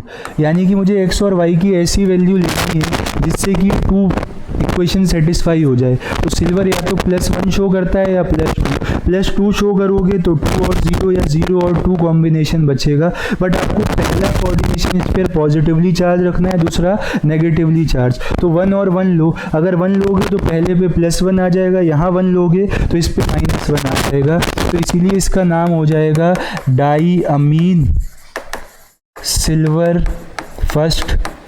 फिर आ जाएगा बेटा आपका डाई या बाई साइनाइडो, सिल्वर का हो जाएगा अर्जेंटेट, सिल्वर का नाम क्या हो जाएगा, अर्जेंटेट फर्स्ट, क्योंकि सेकंड वाला पार्ट कैसा होता है, एनाइनिक होता है, फर्स्ट वाला कैटाइनिक होता है। तो इस तरीके से आप वैलेंसी या ऑक्सीडेशन नंबर असाइन करोगे जिस हिसाब से इनका कोऑर्डिनेशन स्फीयर का चार्ज भी क्या रहे, बना रहे। तो ये आपके स्ट्रक्चरल आइसोमर्स थे, मैंने आपको चारों टाइप बता दिए। अब स्टीरियो आइसोमर्स बताऊंगा, तैयार हो? ठीक है, इसको देख लेना, नोट कर लेना, स्क्रीनशॉट ले लेना। अब मैं बात करने जा रहा हूँ आपसे स्टीरियो आइसोमर्स की। स्टीरियो आइसोमर्स वही है, स्पेस में अरेंजमेंट डिफरेंट होता है, ठीक है। तो ये दो टाइप के होते हैं बच्चों, एक तो होते हैं आपके पास ज्योमेट्रिकल आइसोमर्स, ठीक, और एक आते हैं आपके पास ऑप्टिकल आइसोमर्स। तो ज्योमेट्रिकल आइसोमर्स में क्या है, जैसे अगर दो पॉसिबिलिटी हैं आपके पास, सिस और ट्रांस बना सकते हो आप। इसके लिए रिक्वायरमेंट क्या है, एटलीस्ट 2 लिगेंड सेम चाहिए, है ना, सिस और ट्रांस के लिए। देखना जरा कैसे बनेगा सर, देखो MA2B2 टाइप का अगर कोई कॉम्प्लेक्स है जहाँ पे ए और बी आपके मोनोडेंटेड लिगेंड है, तो होगा क्या, अगर लिगेंड सेम लिगेंड के बीच 90 का एंगल बन रहा है तो उसे सिस फॉर्म कहा जाता है। वहीं अगर सेम लिगेंड के बीच 180 का एंगल बन रहा है तो उसे क्या कहा जाता है, ट्रांसफॉर्म कहा जाता है। तो ये सिस और ट्रांस का कॉन्सेप्ट आता है जब दो लिगेंड सेम होते हैं। फेशियल और मेरिडोनियल का भी कॉन्सेप्ट अपने पास रहता है ना, किसका कॉन्सेप्ट रहता है सर, फेशियल और मेरिडोनियल का, फेक और मर भी कहा जाता है इसको। इसके लिए क्या है, एटलीस्ट 3 लिगेंड सेम चाहिए। तो ये वाली पॉसिबिलिटी बेटा कहाँ पे अराइज होती है, ये अराइज होती है आपकी MA3B3 टाइप के कॉम्प्लेक्स में। ए और भी कोई भी लिगेंड हो सकता है, मैं इसको नहीं कंसीडर कर रहा हूँ। अगर कोई भी सेम लिगेंड 180 पे नहीं है, मतलब जो दो सेम लिगेंड हैं, 3 सेम, उसमें से 2 180 पे नहीं है, 3 में से 2, तो ये क्या कहलाएगा आपका, फेक फॉर्म, फेशियल फॉर्म कहलाएगी। और अगर कोई 3 में से 2, जो 3 सेम थे उनमें से कोई 2 180 पे आ गए तो फिर वो फॉर्म क्या कहलाती है, फिर वो फॉर्म कहलाती है मेरिडोनियल, मर फॉर्म कहलाती है। तो सिस और ट्रांस, फेक और मर क्लियर हुआ बच्चों, देख लो एक बार आप, ठीक है। तो इसी में से क्वेश्चन आने के चांसेस हैं। देन ज्योमेट्रिकल देखना, ओ ज्योमेट्रिकल तो हो गए सर, ऑप्टिकल आइसोमर्स। तो ऑप्टिकल आइसोमेरिज्म कौन एग्जिबिट करेगा, कौन नहीं करेगा। ऑप्टिकल आइसोमेरिज्म वो लोग एग्जिबिट करेंगे जिनके पास प्लेन ऑफ सिमेट्री ना हो, ना ही बेटा उनके पास क्या हो, सेंटर ऑफ सिमेट्री हो, ठीक। तो ऐसे लोग क्या होंगे, ऐसे लोग ऑप्टिकली एक्टिव होंगे। ऑप्टिकली एक्टिव होने की कंडीशन पता लग गई, एक तो प्लेन ऑफ सिमेट्री ना हो, एक सेंटर ऑफ सिमेट्री ना हो। तो हमेशा आप ध्यान रखना, अगर दो same ligand, if two same ligand are at 180, ठीक है, then they will be optically inactive. हमेशा ऑप्टिकल इनएक्टिव होंगे ऐसे कोऑर्डिनेशन कंपाउंड्स जिनके पास अगर दो सेम लिगेंड्स कहाँ आ जाएं, 180 पे आ जाएं। बात क्लियर हो रही है या नहीं, ठीक है, ये बात आप ध्यान रखना। और अगर कोई दो bidentate ligand, if two bidentate ligand are in different plane, अगर दो बाइडेंटेड लिगेंड डिफरेंट प्लेन में आ जाते हैं, ठीक है, then they will be optically active, ठीक है। तो ये ऑप्टिकली एक्टिव होने की कंडीशन है, अगर दो बाइडेंटेड लिगेंड डिफरेंट प्लेन में है तो हमेशा वो क्या होगा, ऑप्टिकली एक्टिव होगा, ठीक है। बाकी आप अपोजिट पेयर्स लिख के चेक कर सकते हो, अगर अपोजिट पेयर्स सेम आ रहे हैं ना किन्हीं दो स्ट्रक्चर्स में, तो वो दोनों सेम मॉलिक्यूल हैं, आइसोमर्स नहीं हैं, ठीक है। तो इस पर सर कोई क्वेश्चन कराओ, देखो क्रोमियम कोबाल्टी ले लेते हैं, EN का होल थ्राइस, ठीक है, 3+। तो कैसे इसका स्ट्रक्चर बनेगा देखना आप। EN बच्चों बाइडेंटेड लिगेंड होता है, तो बाइडेंटेड लिगेंड में कभी भी ऐसा नहीं है कि उनका जो दो डोनर साइड हैं वो दोनों 180 पे हो, बहुत ज़्यादा स्ट्रेन होगा तो वो ऐसे आ नहीं पाएंगे। तो देखो दो बाइडेंटेड लिगेंड डिफरेंट प्लेन में आ गए। डिफरेंट प्लेन का मतलब एक तो ये स्क्वायर प्लेन है, एक ऊपर नीचे जो वो पिरामिड बनता है ना, स्क्वायर बाई पिरामिडल भी कहा जाता है। तो इसकी बच्चों एक मिरर इमेज होगी, क्योंकि देखो यहाँ ये कैसा है, ऑप्टिकली एक्टिव है। तो ऑप्टिकली एक्टिव वाले क्या करते हैं, अपना एक मिरर इमेज बनाते हैं, पलट के बना दो सर, है ना, जो कि इस पे नॉन सुपर इम्पोजेबल होता है, जो कि यहाँ पे कैसा होता है, नॉन सुपर इम्पोजेबल, ऐसे रखें ना। तो ऑप्टिकली एक्टिव होते हैं ये मिरर इमेजेस हैं इनकी, जो कि क्या है, नॉन सुपर इम्पोजेबल है। इन्हीं को इनेंशियोमर्स भी बोल दिया जाता है, ठीक। तो इसीलिए अगर इसके केवल आपसे ऑप्टिकल आइसोमर पूछे जाएं तो दो बनेंगे, है ना, ज्योमेट्रिकल तो बनेंगे ही नहीं कोई। तो ओवरऑल यहाँ पे इसके कितने आइसोमर बनेंगे, दो बनेंगे, ठीक है, स्ट्रक्चरल और स्टीरियो मिला के, क्योंकि स्ट्रक्चर तो और कोई बदल ही नहीं सकता है यहाँ पे। तो ओवरऑल दो आइसोमर बनेंगे। देख लो आप लोग, हम लोग जलपान कर लें, पान तो नहीं, जल ही करें, जल ग्रहण करेंगे। देख लो,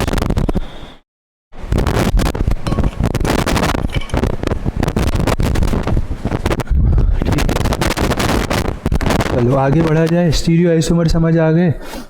ये देख लो एक बार बेटा, the type of isomerism shown by, देखो ज्योमेट्रिकल दिखा सकता है कि नहीं, सिस और ट्रांस दो लिगेंड सेम है ना, सी ओ, इसको स्मॉल कर लेना, ये कैसा है यहाँ पे, ओ स्मॉल है, क्यों है सर, अरे कोबाल्ट है ना भाई, कोबाल्ट कैपिटल कब से होने लगा, वो आएगा, ठीक है। चलो बनाए इसको, बनाओ तो जरा, देखो दो CL को आप क्या है 180 पे रख सकते हो, और जब 180 पे रखोगे ना बच्चों, तो आपको पता ही है दो सेम लिगेंड 180 पे हमेशा वो ऑप्टिकली इनएक्टिव होता है, ठीक है। तो ये ऑप्टिकली इनएक्टिव हो जाएगा। कैसे पहचान रहा हूँ मैं ऑप्टिकली इनएक्टिव, ये आप पहचान पा रहे हो या नहीं, आपका पहचानना जरूरी है, पेपर आपको देने आना है। उस दो सेम लिगेंड 180 पे हैं तो ऑप्टिकली इनएक्टिव होता है, ठीक है सर। लेकिन ये क्या है, ये ट्रांसफॉर्म है, CL के रिस्पेक्ट में ये ट्रांस है।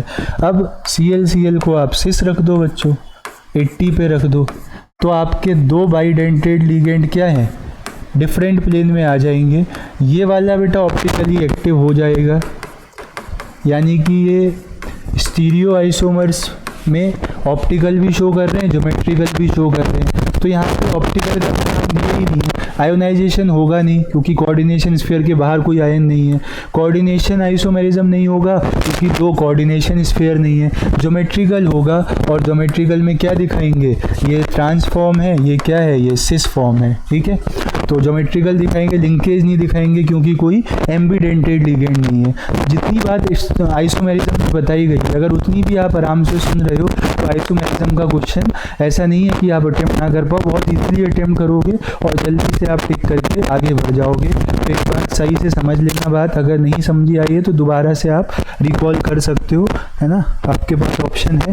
सर को थोड़ी वापस बैकवर्ड फॉरवर्ड करोगे, लेकिन ये है कि सर हम वीडियो को तो, है ना, बैकवर्ड फॉरवर्ड करके समझ सकते हैं। नेक्स्ट देखो आप, यार ये थोड़ा सा ना इसको यहाँ पे करना है, 5 नीचे आएगा, बाकी सगा सब सही है, ठीक है। क्वेश्चन सही कर दिया मैंने, ये लो, सही तो था ही सर, आपने क्या किया, हाँ मैंने कुछ नहीं किया। Cl2, Cl एक ही आएगा, Cl2 बाहर दो आएंगे, कांड हो जाता है अभी। देखो इधर, हाँ यहाँ पे Cl, ये कोऑर्डिनेशन स्फीयर बंद कर लेना, 6 कोऑर्डिनेशन नंबर रखना है ना, Cl तीनों बाहर आएंगे यहाँ पे। चलो अगर आप गौर करो बेटा, तो पहले 6 वाटर मॉलिक्यूल अंदर थे पहले फॉर्मूला में, फिर 5 अंदर हैं, फिर 4 अंदर हैं। ऐसा कब होता था, ऐसा होता था सॉल्वेट आइसोमेरिज्म के केस में, है ना।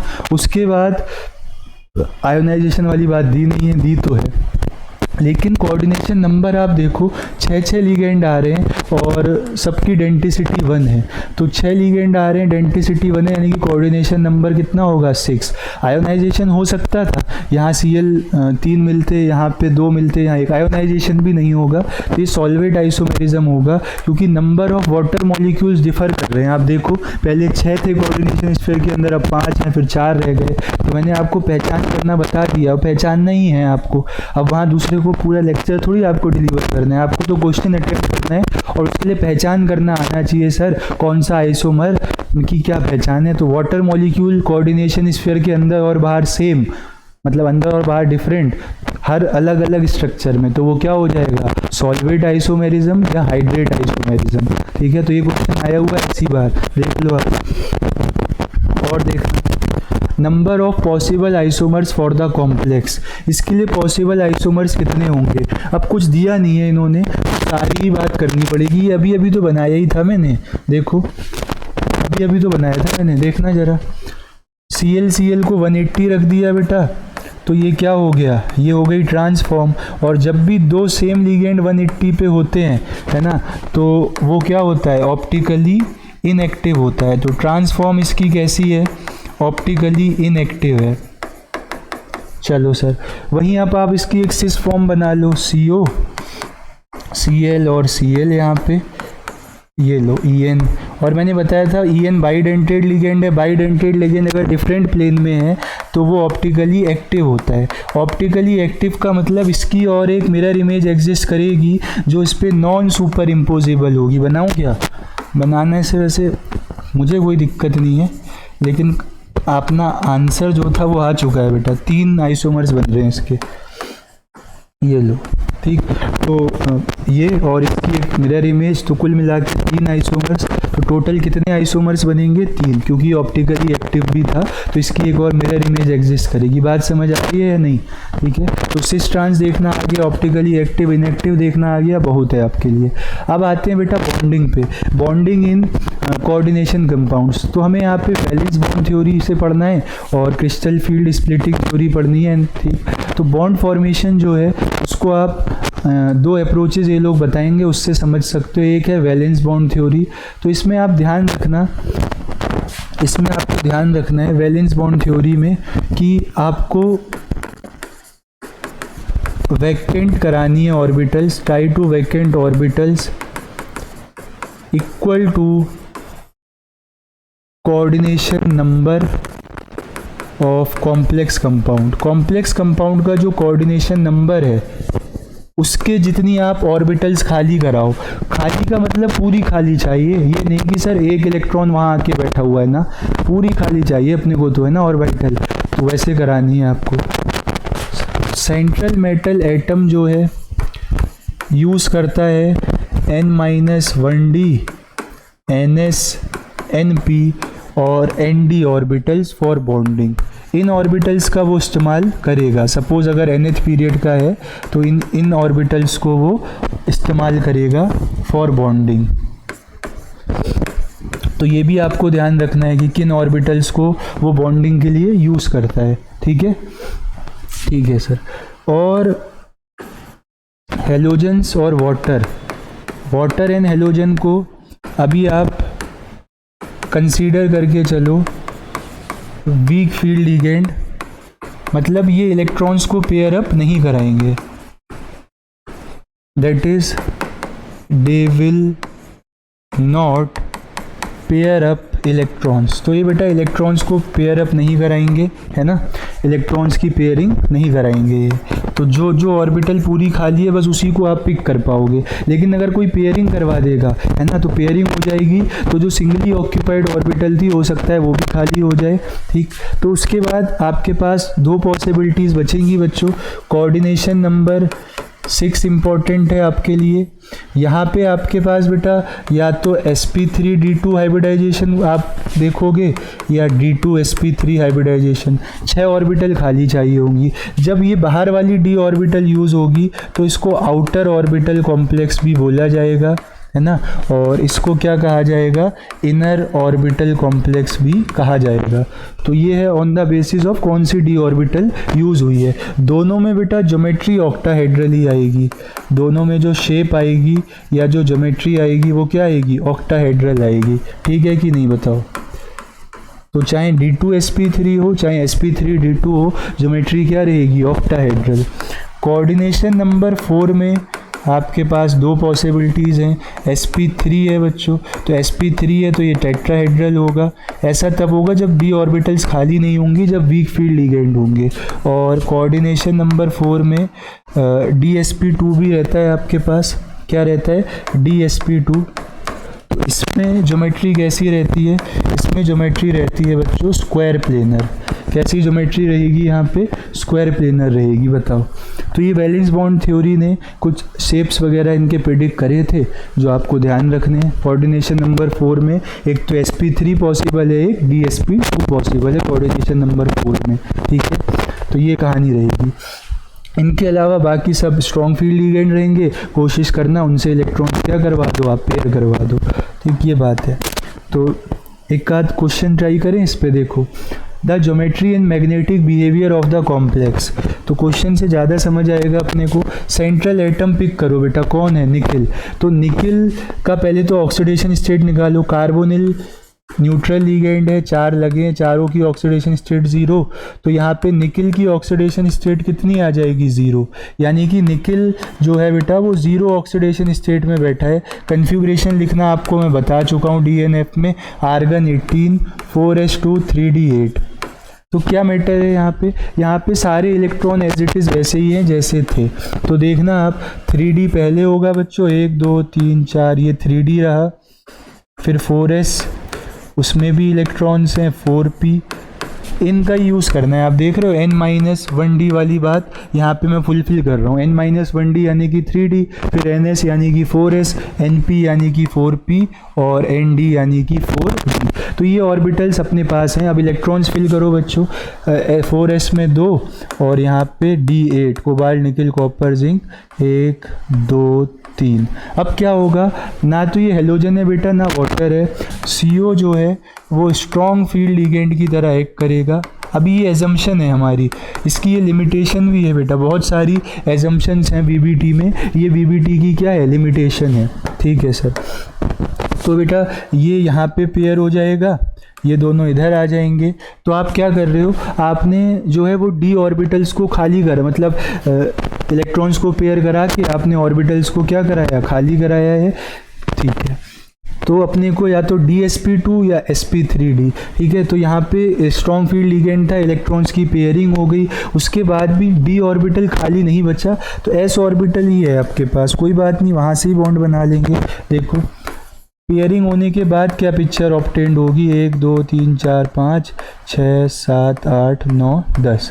ठीक है, ये रही s ऑर्बिटल पूरी खाली, ये रही पूरी p ऑर्बिटल खाली। d ऑर्बिटल की ज़रूरत ही नहीं है बेटा, कोऑर्डिनेशन नंबर 4 है तो 4 ऑर्बिटल खाली करानी है।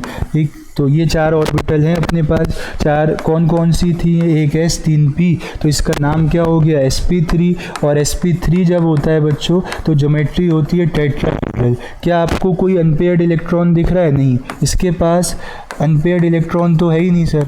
और जहाँ पे अनपेयर्ड इलेक्ट्रॉन नहीं होता है वो कैसा हो जाता है, डायामैग्नेटिक हो जाता है। अनपेयर्ड इलेक्ट्रॉन होता तो पैरामैग्नेटिक हो जाता। तो ये कैसा है, डायामैग्नेटिक है। बात समझ आ रही है नहीं, ठीक है सर, आ रही है। ये यहाँ पे क्या होगा, यहाँ पे भाई कार्बोनिल अपने 2 इलेक्ट्रॉन पेयर देगा ना, यहाँ पे इस जगह ऐसी 4 कार्बोनिल दे देंगे इलेक्ट्रॉन्स अलग अलग ऑर्बिटल्स में।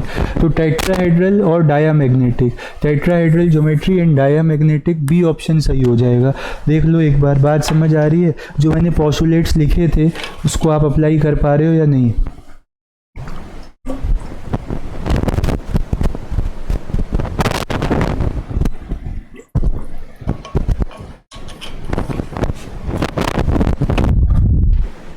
ठीक है सर, अप्लाई हो रही है। और क्वेश्चन है बेटा, क्वेश्चन से सीखेंगे तो थोड़ा कॉन्फिडेंस भी आएगा। नीट 2018 में आया हुआ क्वेश्चन है। नेक्स्ट आप देखना, pick out the correct statement with respect to MnCN6 के रिस्पेक्ट में करेक्ट स्टेटमेंट बताओ। तो पहले बेटा Mn की ऑक्सीडेशन स्टेट निकालो, x मान लेना, Cn 6 है, एक Cn पे -1 होता है, ओवरऑल कितना चार्ज है -3। अब इसको जब आप फर्दर सॉल्व करते हो तो आप देखोगे कि कितना चार्ज आ रहा है, +3 चार्ज आ रहा है। Mn पे कितना चार्ज आ रहा है, +3। तो न्यूट्रल Mn क्या होता है, 25 आर्गन 18 4s2 3d5, ठीक है कि नहीं? ठीक है सर। अब देखना आप 3 इलेक्ट्रॉन निकल गए, तो ये क्या बचेगा, 4s0 3d4। ये क्या बचेगा बच्चों, 4s0 3d4। पहले s वालों में से, s ऑर्बिटल से, फिर d से। तो लिख लो सर, पहले 3d लिखेंगे, 1 2 3, इसी सीक्वेंस में लिखा करो, n-1d ns यानी कि 4s, फिर 4p, और फिर क्या आ जाएगा बच्चों, 4d आ जाएगा। ये रहा सर, ठीक है। अब क्या करें, इलेक्ट्रॉन्स भरो और क्या करोगे, 4s में 2 नहीं, 4s में 0, 3d में 4, 1 2 3 4। Cn स्ट्रॉन्ग फील्ड लिगेंड है, ना वाटर है ना हेलोजन है, पेयरिंग करा देंगे, ठीक है, करा दो पेयरिंग। फिर इसको यहाँ मतलब पेयर अप हो जाएंगे ये। तो अपने को तो 2 d ऑर्बिटल खाली चाहिए थी, हो जाएंगी, ठीक है। तो d ऑर्बिटल खाली करा दोगे तो d2sp3 हाइब्रिडाइजेशन आ जाएगा। क्या आ जाएगा, d2sp3 हाइब्रिडाइजेशन। और d2sp3 में ज्योमेट्री कैसी होती है, ऑक्टाहेड्रल होती है, ठीक है। अनपेयर्ड इलेक्ट्रॉन्स हैं तो पैरामैग्नेटिक होगा, इनर ऑर्बिटल कॉम्प्लेक्स होगा। It is d2sp3 and octahedral, ठीक। तो C option will be the right answer. बताओ बात क्लियर हुई या नहीं?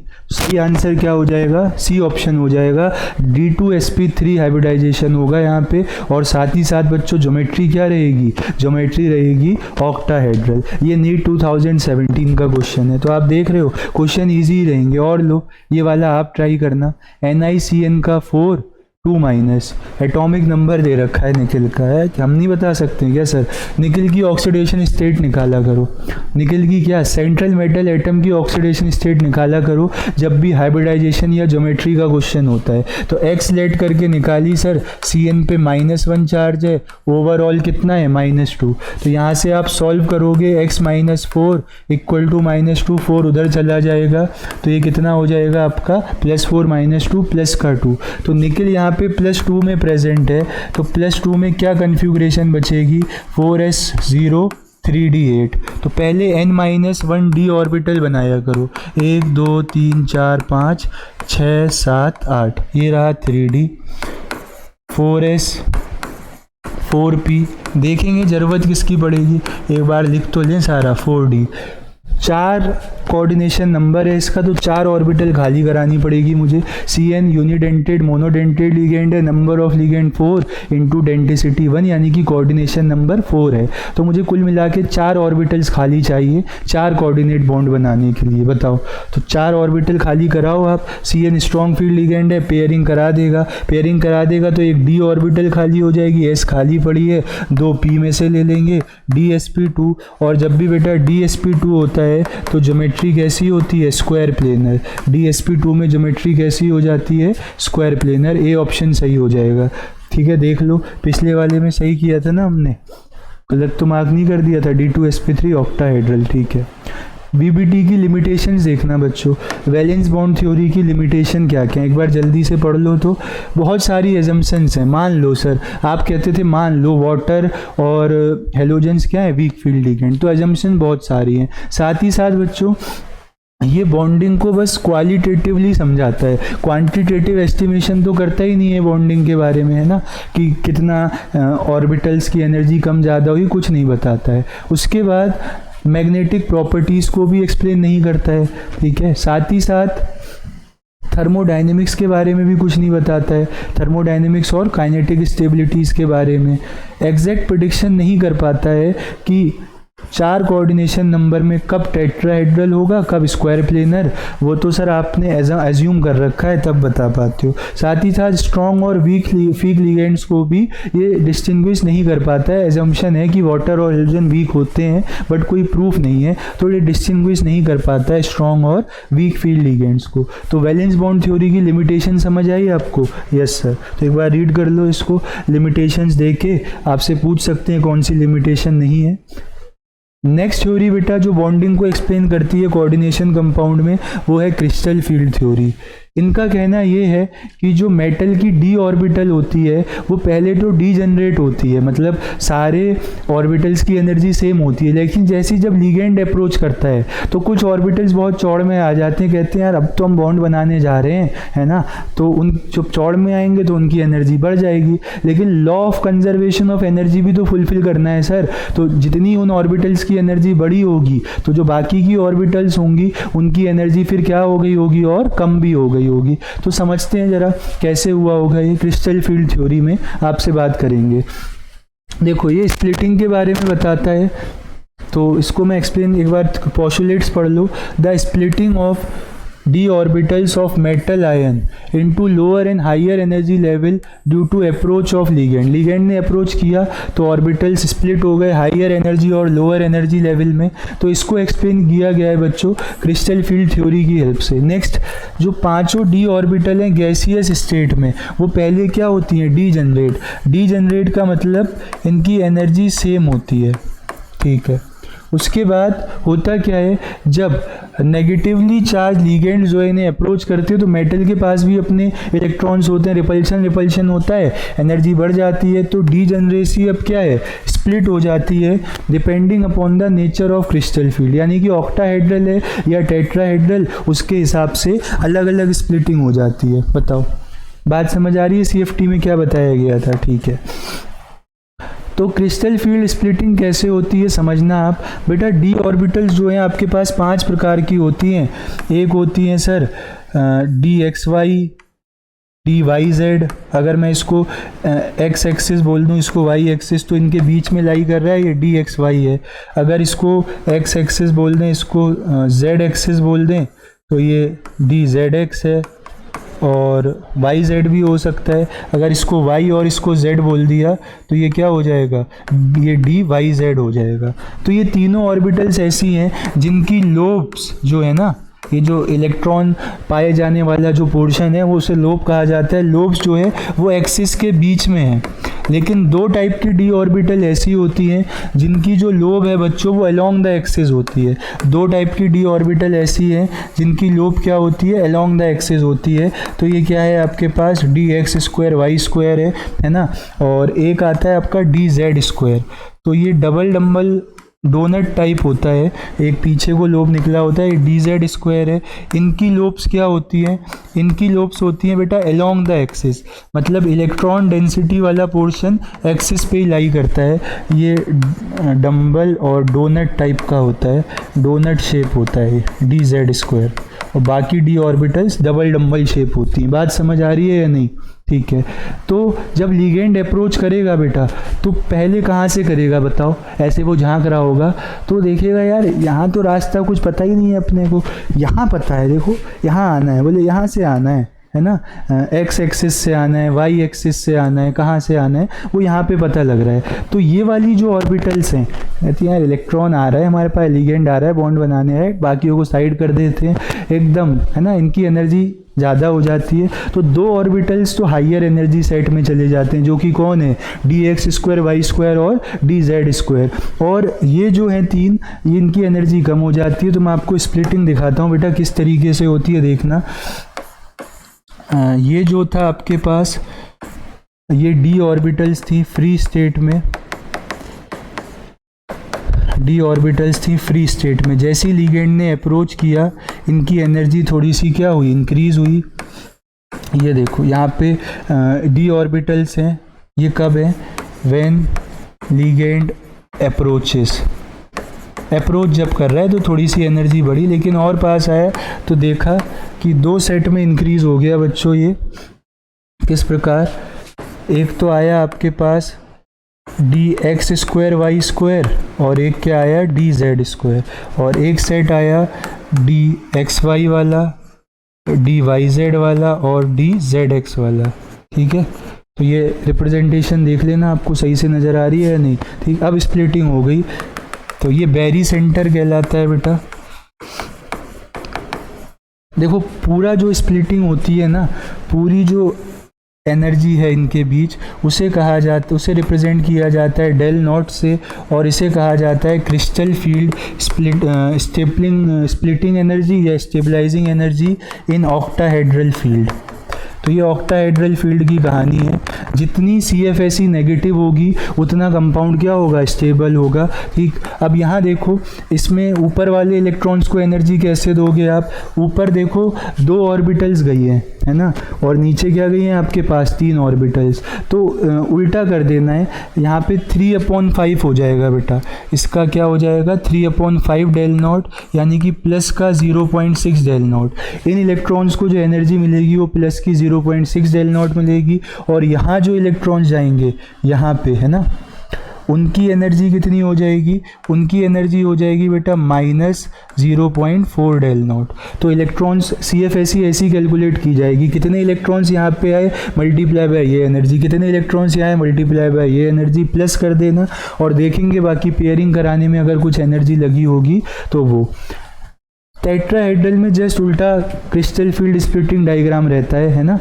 ठीक है, टेट्राहेड्रल में जस्ट उल्टा रहता है, और रिलेशन है टेट्राहेड्रल फील्ड की जो स्प्लिटिंग है वो 4/9 स्प्लिटिंग एनर्जी होती है डेल नॉट, यानी कि ऑक्टाहेड्रल फील्ड की। तो इस पर भी एक बार क्वेश्चन आ रखा है, ध्यान रखना, देख लो आप, आगे शायद सर ने दिया भी होगा अपने को। ये देखो ठीक ठाक दिख रहा है ना, ये फ्री मेटल आयन है, ये d ऑर्बिटल्स हैं जब लिगेंड्स ने अप्रोच किया, फिर यहाँ पे स्प्लिटिंग हो गई। तो देख लो आप, D X square Y square D Z square ऊपर चला गया, नीचे आ गया D X Y D X Z D Y Z. इनकी एनर्जी 2/5 यानी कि 0.4 डेल नॉट, इनकी 3/5 यानी कि 0.6 डेल नॉट। ठीक है, तो वही डायग्राम है।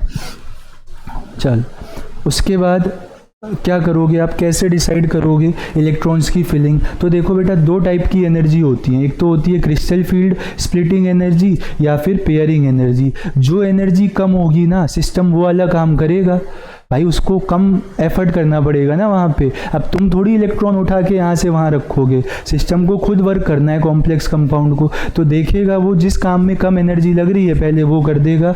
तो अगर बेटा पेयरिंग एनर्जी ज़्यादा होगी तो इलेक्ट्रॉन जंप कर जाएगा हाइयर एनर्जी लेवल में, और अगर पेयरिंग एनर्जी कम हुई, स्प्लिटिंग एनर्जी ज़्यादा हुई, तो इलेक्ट्रॉन्स वहीं आके दोबारा बैठ जाएंगे, पेयरिंग हो जाएगी। क्या कहना चाह रहे हो सर, थोड़ा समझाओगे। ठीक, तो मैं यहाँ पे आपको समझा रहा हूँ, ज़रा इस बात को ध्यान से समझना बेटा। D3 तक तो कोई दिक्कत नहीं है, जैसी D4 कन्फ्यूग्रेशन आएगी, D4 कन्फ्यूग्रेशन जैसे ही ऑक्टाहेड्रल फील्ड में आएगी तो आपके पास 2 पॉसिबिलिटीज़ अराइज होंगी बच्चों। क्या क्या, देखो यहाँ पे आपके पास D4 है, 1 2 3 4, ये आ गया आपका D X Y Y Z Z X, और ये आ गया D X square Y square D Z square. 3 electrons तो पहले यहीं भरोगे, उसके बाद चौथा इलेक्ट्रॉन ऊपर जाएगा या नहीं। ये जो सेट है ना, इसको T2G सेट कहा जाता है। T2T का मतलब है ट्रिपली डी जनरेट, मतलब 3 ऑर्बिटल्स ऐसी हैं बच्चों जिनकी एनर्जी क्या है, सेम है ना, और डी जनरेसी मतलब एनर्जी सेम है, सिमिट्री भी तीनों की सेम है। इसको कहा जाता है EG सेट। और ये क्या है, डबली डी जनरेट है, मतलब 2 ऑर्बिटल ऐसी हैं जिनकी एनर्जी सेम है और सिमेट्री भी क्या है, सेम है। ठीक है सर, जिरेड, जी वर्ड यहाँ पे यूज होता है जिरेड के लिए, है ना, सिमेट्री के लिए। अब 4th इलेक्ट्रॉन की दिक्कत है, तो अगर बच्चों क्रिस्टल फील्ड स्प्लिटिंग एनर्जी ज़्यादा हुई, पेयरिंग एनर्जी कम हुई, पेयरिंग एनर्जी को Pe से डिनोट किया जाएगा। तो अगर पेयरिंग एनर्जी कम हुई तो इलेक्ट्रॉन पेयर करेंगे तो कन्फ्यूग्रेशन हो जाएगी T2G4 EG0, चौथा इलेक्ट्रॉन यहाँ चला जाएगा।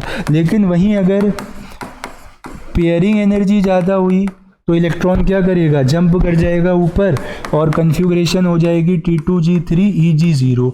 अब वो सॉरी EG1, ठीक। तो इलेक्ट्रॉन कहाँ चला जाएगा, Eg वाले सेट में चला जाएगा, ऊपर चला जाएगा। बात समझ आ रही है नहीं। ऐसे D5 में अगर पेयरिंग एनर्जी कम है तो T2G5, और पेयरिंग एनर्जी अगर ज़्यादा है तो T2G3 Eg2 हो जाएगा। बताओ, इलेक्ट्रॉन फिल करना आ रहे हैं आपको? ठीक है, D5 हो गया। ऐसे D6 में हो जाएगा। D7 में आप देखना ज़रा, D7 में, हाँ D7 में बताऊँ आपको, देखो 1 2 3 4 5 6 7। अब स्प्लिटिंग हुई तो आपके पास आए सेट DXY, DYZ और DZX, और यहाँ से आपके पास सेट आए DX² Y², है ना, DZ², ये आए सेट्स। अब देखो यहाँ पे आपको 7 इलेक्ट्रॉन्स फिल करने हैं, 1 2 3, कोई दिक्कत नहीं है। जैसे ही बेटा 4th इलेक्ट्रॉन आएगा तो फिर वही बात है, अगर पेयरिंग एनर्जी कम हुई तो इलेक्ट्रॉन पेयर कर जाएगा, है ना, 4th इलेक्ट्रॉन भी यहीं चला जाएगा, 5th भी यहीं चला जाएगा, और 6th भी यहीं, 7th ऊपर जाएगा फिर। तो ये हो जाएगा T26 Eg1। ठीक है, ये इस केस के लिए बना देते हैं। ये देखो, एक यहाँ चला गया। लेकिन अगर बच्चों पेयरिंग एनर्जी ज़्यादा हुई तब क्या होगा, तब इलेक्ट्रॉन जंप करना पसंद करेगा। और देखो तो उसके बाद क्या हाल रहता वो मैं आपको बता रहा हूँ। 1 2 3 4 5, आई होप यहाँ पे आपको विजिबल होगा डायग्राम, क्रिस्टल फील्ड स्प्लिटिंग इसके लिए बना रहा हूँ मैं, इस वाले केस के लिए। तो देखो 1 2 3 पेयरिंग एनर्जी ज़्यादा, ऊपर चला गया, 4 5 6 7। ठीक है, तो यहाँ पे कन्फिग्रेशन आई T2G5 Eg2। तो कन्फिग्रेशन लिखना आ गई आपको CFSE में, किस तरीके से है, जो एनर्जी कम वो काम करा दो। अब यहाँ पे CFSE कैलकुलेट करके बताओ सर। देखो ये 6 इलेक्ट्रॉन है जिन्होंने क्या एनर्जी ऑक्यूपाई करी है, -0.4 डेल नॉट, और ये एक है जिसकी एनर्जी है +0.6 डेल नॉट। तो 6 × 0.4 -2.4 +0.6 यानी कि -1.8 डेल नॉट। और साथ में बेटा पहले 2 इलेक्ट्रॉन पेयर थे, अब 3 है, तो एक इलेक्ट्रॉन को पेयर कराने में भी एनर्जी लगी होगी। तो CFSE में साथ में आप पेयरिंग एनर्जी का कॉन्ट्रीब्यूशन भी कंसीडर करोगे। यहाँ निकालो सर CFSE। यहाँ बेटा 6 इलेक्ट्रॉन गए -0.4 में, यानी कि -6 गए, तो 6 -2.4 यहाँ भी थे, +1.2 यानी कि -1.2 डेल नॉट। और 2 इलेक्ट्रॉन्स तो पहले भी पेयर थे, अभी भी पेयर हैं, तो पेयरिंग एनर्जी लगी नहीं। तो CFSE बेटा ज़्यादा कहाँ पे है, इधर है ना। तो पेयरिंग हो गई, मतलब यहाँ पे स्ट्रॉन्ग फील्ड लिगेंड रहा होगा, क्योंकि क्रिस्टल फील्ड स्प्लिटिंग एनर्जी ज़्यादा आई है। जितना ज़्यादा स्प्लिटिंग उतना ज़्यादा स्टेबलाइजेशन, उतना ज़्यादा लिगेंड स्ट्रॉन्ग होगा। तो CFSE वाली बातचीत आपको समझ आई या नहीं, बताओ। CFSE क्लियर हुआ? ठीक है। इसके बाद देखो आपके पास क्वेश्चन है, correct electronic configuration of the central atom in K4FeCN6 based on crystal field theory. Crystal field theory के बेसिस पे पूछ रहे हैं। तो पोटेशियम देखो यहाँ पे +1 में है, होता ही है सर, देखना क्या है। देखो तो 4 पोटेशियम है, 1 पोटेशियम +1 में। उसके बाद कौन है बेटा, आयरन। आयरन की ऑक्सीडेशन स्टेट X सेलेक्ट कर रहा हूँ। साइनाइड 6 है, एक पे -1 चार्ज होता है, ओवरऑल चार्ज कैसा है, 0 है। +4 + x -6 = 0, x -2 = 0, x = +2। तो यहाँ पे आयरन किस में बैठा है बेटा, +2 ऑक्सीडेशन स्टेट में बैठा है। +2 का क्या मतलब हुआ सर, भाई नॉर्मल आयरन 26 होता है, तो कन्फिग्रेशन क्या होती है, आर्गन 18 4s2 3d6, यही तो कन्फिग्रेशन होती है। अब 2 इलेक्ट्रॉन निकल गए बच्चों, अब ये क्या रह गया, Fe2+, तो कन्फिग्रेशन हो जाएगी 4s0 3d6, यानी कि आयरन के पास क्या है, आयरन के पास d6 है अभी। तो 6 इलेक्ट्रॉन है आयरन के पास, 1 2 3 4 5 और 6। स्प्लिटिंग हुई होगी बच्चों, T2G सेट आया होगा, और क्या आया होगा, Eg सेट आया होगा सर, क्यों नहीं आया होगा, आप कह रहे हो तो आया ही होगा। उसके बाद देखो CN, अब फिर वही अजम्पशन वाली बात है, बट स्पेक्ट्रोकेमिकल सीरीज हम बना चुके हैं अब तक। जैसे ही हमने CFT पढ़ा तो हमने लिगेंड्स को एक सीरीज में लगा दिया है ना, उस सीरीज ऑफ लिगेंड को कहा जाता है स्पेक्ट्रोकेमिकल सीरीज। अभी दिखाऊंगा उस बेसिस पे बेटा CN जो है नाचता गाता उड़ता अमोनिया नॉर्थ कनाडा कोलंबिया में मिला। क्या बोल गए सर आप? बेटा मैंने निमोनिक बोल दिया स्पेक्ट्रोकेमिकल सीरीज का, और CN जो है सेकंड मोस्ट स्ट्रॉन्ग लिगेंड है। फर्स्ट है कार्बोनिल, फिर CN स्ट्रॉन्ग फील्ड लिगेंड है तो वो पेयरिंग करवाएगा। तो देखो 6 इलेक्ट्रॉन भरने, 1 2 3 4 5 6, ऊपर जाएगा ही नहीं, यानी कि कन्फ्यूग्रेशन क्या हो जाएगी T2G6 Eg0। कन्फ्यूग्रेशन क्या हो जाएगी बच्चों T2G6 Eg0। A option will be the right answer. 2019 में क्वेश्चन आ रखा है नीट एग्जाम में, तो अच्छे से समझ लेना आप। स्प्लिटिंग नहीं समझ आई हो तो रिवाइंड कर लेना, एक बार दोबारा देखना। उसके बाद देखो which of the following statement is true about CN का 6 3-। इसके लिए करेक्ट स्टेटमेंट क्या है? तो यहाँ पे कोबाल्ट +3 में है। कोबाल्ट कैसे है? +3 में। और कोबाल्ट +3 का मतलब है बच्चों 4s0 cobalt nickel copper zinc. Cobalt 27 होता है, D7 होता है, तो ये कितना बचा होगा D6। CN फिर से स्ट्रॉन्ग फील्ड लिगेंड है। तो जब आप यहाँ देखोगे बेटा D6 का भी आपने देखा था स्प्लिटिंग डायग्राम, तो कैसे आया था? सारे इलेक्ट्रॉन जो थे वो क्या थे? पेयर्ड थे, नो अनपेयर्ड इलेक्ट्रॉन। अब अनपेयर्ड इलेक्ट्रॉन नहीं है तो स्पिन क्या हो जाएगी? कम। तो यहाँ पे आ जाएगा has no unpaired electrons and will be in a low spin configuration. किस में होगा? लो स्पिन में। 4 अनपेयर्ड नहीं होंगे, है ना, 4 अनपेयर्ड नहीं होंगे, तो A option will be the right answer. बात समझ आ रही है या नहीं? इलेक्ट्रॉन्स की पेयरिंग हो चुकी है D6 में, अभी अभी आपको मैंने पेयरिंग करके भी दिखाई थी। ये क्वेश्चन आ रखा है 2015 में। तो सारे वही क्वेश्चन है बेटा जो आए हुए हैं एग्जाम में, और इसी तरीके की आने की प्रोबेबिलिटी भी है, तो उसी पे चर्चा हो रही है। यहाँ देखना zero crystal field stabilisation energy कहाँ होगी? तो आपको स्प्लिट कर करके देखना पड़ेगा। यहाँ पे Mn+3 में है। Mn+3 का मतलब बेटा कितने इलेक्ट्रॉन्स? D4 की स्प्लिटिंग कर दो आप। मैं ऐसे ही मतलब अपने मतलब की काम की चीज़ बना रहा हूँ। वाटर वीक फील्ड लिगेंड है, ठीक है, 1 2 3, फिर ऊपर चला जाएगा, पेयरिंग नहीं कराएगा। तो यहाँ पे जो एनर्जी आएगी बच्चों वो आएगी -1.2 और प्लस का 0.6, यानी कि ये आ जाएगा माइनस का 0.6 डेल नॉट। जीरो तो नहीं आया सर। आयरन को चेक करो, आयरन है बच्चों +3 में, आयरन +3 में है, तो यानी कि आयरन होता है 4s2 3d6, D5 बचा है बच्चों। ये क्या बचा है? D5। यहाँ से 0 आएगी एनर्जी, देखना जरा, 3 इलेक्ट्रॉन यहाँ पे और 2 यहाँ पे, तो ये कितना हो जाएगा आपका? ये 3 × 0.4, यानी कि माइनस का 1.2, 2 × 0.6 प्लस का 1.2 कैंसिल हो जाएंगे, और यहाँ पे CFSE क्या आ जाएगी? 0। तो ये वो कॉम्प्लेक्स है जिसमें zero crystal field splitting energy आ रही है। B will be the right answer. आपको मैंने एनर्जी बता रखी है।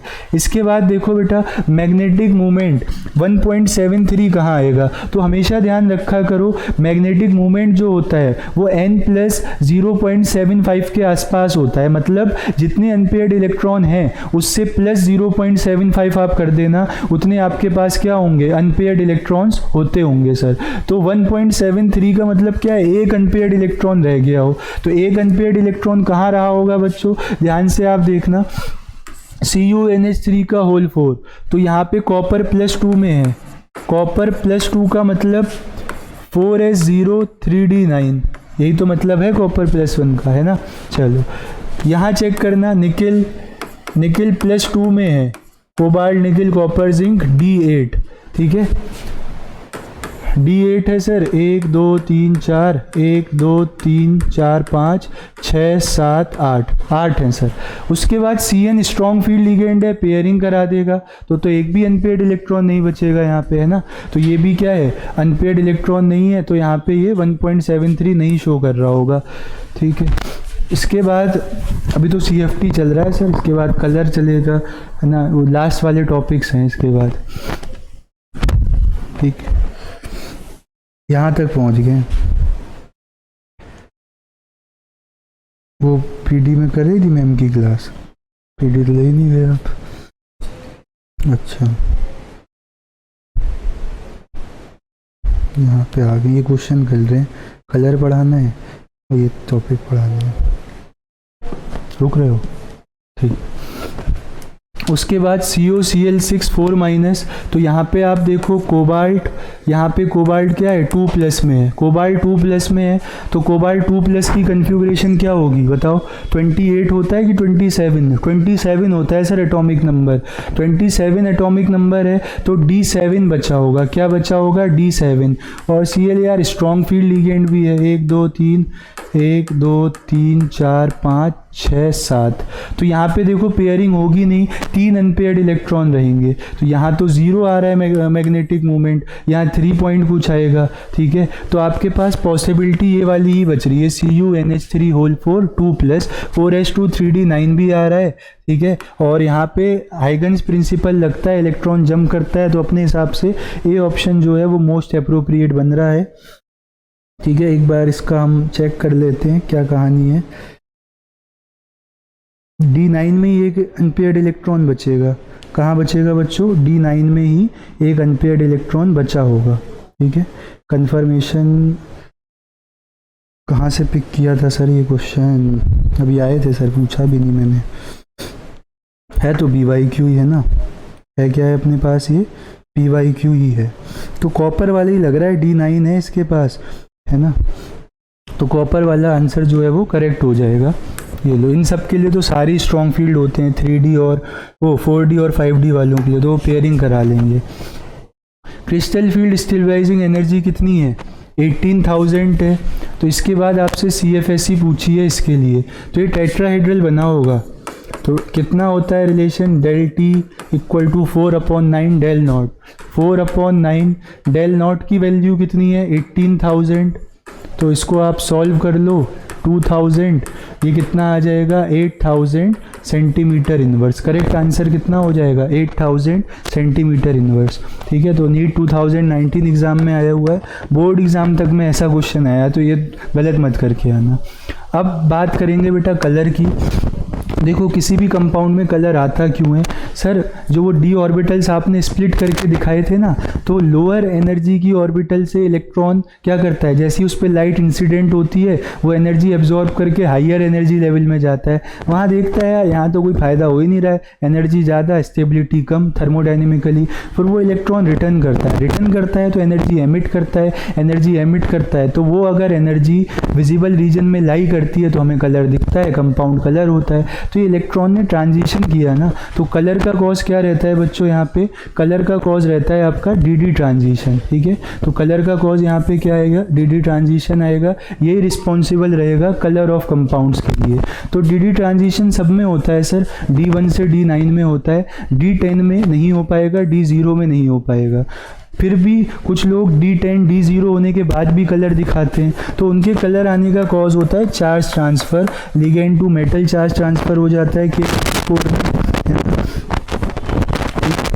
एक बार आप रीड करो, बदल बीच में आवाज़ चली गई, गूंगे हो गए तो क्या फ़ायदा, अच्छा अभी बदल दो।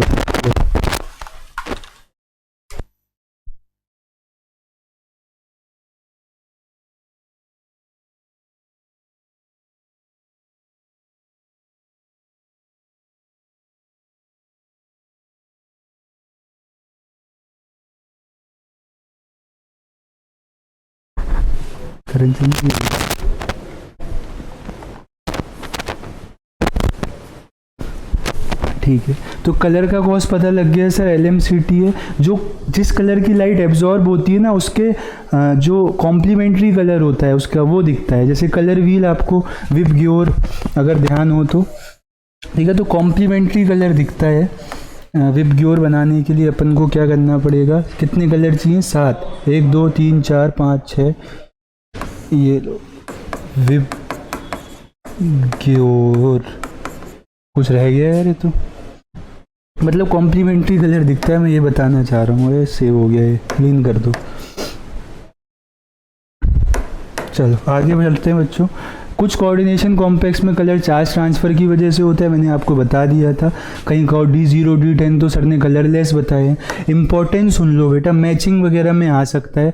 हार्डनेस ऑफ वाटर कैलकुलेट करने के लिए ना हम टाइट्रेशन करते हैं और डाई सोडियम सॉल्ट लेते हैं EDTA का। क्या लेते हैं सर? डाई सोडियम सॉल्ट लिया जाता है EDTA का, उसको टाइट्रेट किया जाता है कैल्शियम और मैग्नीशियम आयंस जो हार्डनेस कॉज कर रहे हैं उनके साथ। तो ये फिर कॉम्प्लेक्स बना लेते हैं EDTA के साथ। तो कितना बाइंड हुआ कैल्शियम और मैग्नीशियम EDTA के साथ, तो वो डिग्री ऑफ हार्डनेस डिटेक्ट करने के लिए यूज़ होता है। ठीक है, कुछ एक्सट्रैक्शन प्रोसेस भी होते हैं। गोल्ड की मेटलर्जी है, सिल्वर की मेटलर्जी है, वहाँ पे इनका हम कॉम्प्लेक्स बनाते हैं साइनाइड के साथ, है ना। AgCN का होल ट्वाइस, AuCN का होल ट्वाइस लीचिंग प्रोसेस में यूज़ होता है। ठीक है, प्योरीफिकेशन ऑफ मेटल्स जो है वो भी कॉम्प्लेक्स कंपाउंड बना के ही अचीव किया जाता है by decomposition of their coordination compound. जैसे कि निकिल में होता है आपका टेट्रा कार्बोनिल निकिल, हीट करते हैं तो वोलेटाइल इंप्योरिटीज रिमूव हो जाती हैं, प्योर निकिल जो है वो ऑब्टेन हो जाता है। तो मेटलर्जी में डिटेल में पढ़ते थे, नहीं है तो हम यही डिस्कस कर रहे हैं। प्रोसेस का नाम होता है मॉन्स प्रोसेस। अब बच्चे कहेंगे मेटलर्जी का क्वेश्चन है, मॉन्स प्रोसेस आ गया था सर। बेटा कोऑर्डिनेशन में इसका नाम है तो पूछ लगते हैं वो मॉन्स प्रोसेस में क्या होता है। निकिल की प्योरीफाइंग होती है, टेट्रा कार्बोनिल निकिल को हीट किया जाता है और निकिल अलग हो जाता है, आपका वोलेटाइल इंप्योरिटीज़ अलग हो जाती है। ठीक है, और एप्लीकेशंस हैं, रीड करते चलना। कैटलिस्ट भी अच्छा है ये लोग, है ना। ये देखो आपका विल्किंसन कैटलिस्ट है, ट्राइफिनाइल फॉस्फीन रोडियम क्लोराइड। कहाँ यूज़ होता है? हाइड्रोजिनेशन ऑफ एल्कीन्स में। तो मैचिंग में आ रखा है, DNF ब्लॉक में मैंने आपको कराया था। मेटल्स जो है प्रेजेंट होती हैं टॉक्सिक प्रपोर्शंस में, मतलब अमाउंट अगर ज़्यादा हो गया तो टॉक्सिसिटी हो जाएगी एनिमल्स और प्लांट्स में, तो उसको रिमूव किया जाता है एक चिलेट कॉम्प्लेक्स बना के, है ना। कॉपर और आयरन को रिमूव किया जाता है डी पेनिसिल अमाइन और डेस्फेरोक्साइम बी की हेल्प से। इनके साथ ये चिलेट कॉम्प्लेक्स बना लेते हैं। प्लेटिनम का कॉम्प्लेक्स जो है सिसप्लेटिन, ये तो भाई कैंसर के ट्रीटमेंट में यूज़ होता है ना। तो ये ध्यान रखना आप, सिसप्लेटिन का फॉर्मूला पूछा जा सकता है, नाम दे के मैचिंग में ट्रीटमेंट ऑफ कैंसर आ सकता है। तो इन चीज़ों का आपको ध्यान रखना है। ठीक है सर, आगे बढ़ते हैं बच्चों। बॉन्डिंग इन मेटल कार्बोनिल्स, इसको बहुत अच्छे से समझना आप। देखो कार्बोनिल एक लिगेंड है, तो कार्बोनिल का अगर आप एमओ डायग्राम देखोगे ना, बनाओ यहाँ पे देखना। कार्बन के पास कितने इलेक्ट्रॉन है? कार्बन के पास 6 इलेक्ट्रॉन है। ऑक्सीजन के पास क्या है? 8 इलेक्ट्रॉन। 14 इलेक्ट्रॉन स्पीसीज है। तो डायग्राम देखना आप किस प्रकार बनेगा। मैं केवल p ऑर्बिटल्स का एमओ डायग्राम बना रहा हूँ। ठीक है, sp मिक्सिंग हो जाती है जिसकी वजह से ये पाई वाली ऑर्बिटल नीचे रहती है, सिग्मा ऊपर, और इधर तो वही चलता है सर जैसा आप एक्सपेक्ट करते आ रहे हो उस तरीके का। कार्बन के पास 2p2 कार्बन का, ऑक्सीजन के पास 2p4। तो हमें टोटल क्या करने हैं बेटा? 6 इलेक्ट्रॉन भरने हैं। भर देंगे सर, पूरा वही अपना रूल लगाएंगे। पहले लोअर एनर्जी का ऑर्बिटल भरेगा 1 2, फिर 3 4 और यहाँ पे 5 6। ठीक है, तो इनको क्या कहा जाता है? इनको बॉन्डिंग ऑर्बिटल्स कहा जाता है। ये पाई 2px बराबर पाई 2py। ठीक है, इसको कहा जाता है बेटा सिग्मा 2pz। तो सिमेट्री के बेसिस पे बनता है, MOT मैंने पढ़ा रखा है आपको। ये है पाई स्टार 2px बराबर पाई स्टार 2py, यानी कि पाई एंटी बॉन्डिंग है और ये सिग्मा स्टार 2pz है। बच्चों ये क्या है? ये है इसका LUMO, lowest unoccupied molecular orbital. LUMO में ही इलेक्ट्रॉन्स एक्सेप्ट होते हैं। इलेक्ट्रॉन्स कहाँ एक्सेप्ट होते हैं? ल्यूमो में होते हैं ना। ठीक है, तो ये एंटी बॉन्डिंग मॉलिकुलर ऑर्बिटल्स हैं और इनकी जो सिमेट्री है वो डी ऑर्बिटल्स की तरह होती है। सिमेट्री जो रिजेंबल करती है वो किनको रिजेंबल करती है? डी ऑर्बिटल्स को। तो होता क्या है? CO लिगेंड है, वो तो इलेक्ट्रॉन पेयर डोनेट करेगा ही। CO जो लिगेंड है वो इलेक्ट्रॉन पेयर डोनेट करता है मेटल को, कहाँ पे, है ना। तो CO जो लिगेंड है वो इलेक्ट्रॉन पेयर डोनेट करता है मेटल की वैकेंट ऑर्बिटल में, और मेटल वापस बैक डोनेट कर देता है कार्बोनिल की एंटी बॉन्डिंग में। ठीक है, तो कार्बोनिल से कार्बोनिल जो है अपने कहाँ से? कार्बोनिल कार्बन से ही डोनेट करेगा, कार्बन वाली साइड से। तो carbonyl donates electron to vacant metal orbital. ये कहाँ पे अपने इलेक्ट्रॉन ऑर्बिट देता है? वैकेंट मेटल ऑर्बिटल में देता है। वहीं पे मेटल जो है, मेटल बैक डोनेट कर देता है। बैक डोनेशन, बैक बॉन्डिंग, इसी को सिनर्जिक बॉन्डिंग भी कहा जाता है। Metal back donates electron to anti bonding of carbonyl. अब एंटी बॉन्डिंग में अगर इलेक्ट्रॉन्स जाएंगे तो कार्बन ऑक्सीजन का बॉन्ड वीक होता जाएगा, है ना।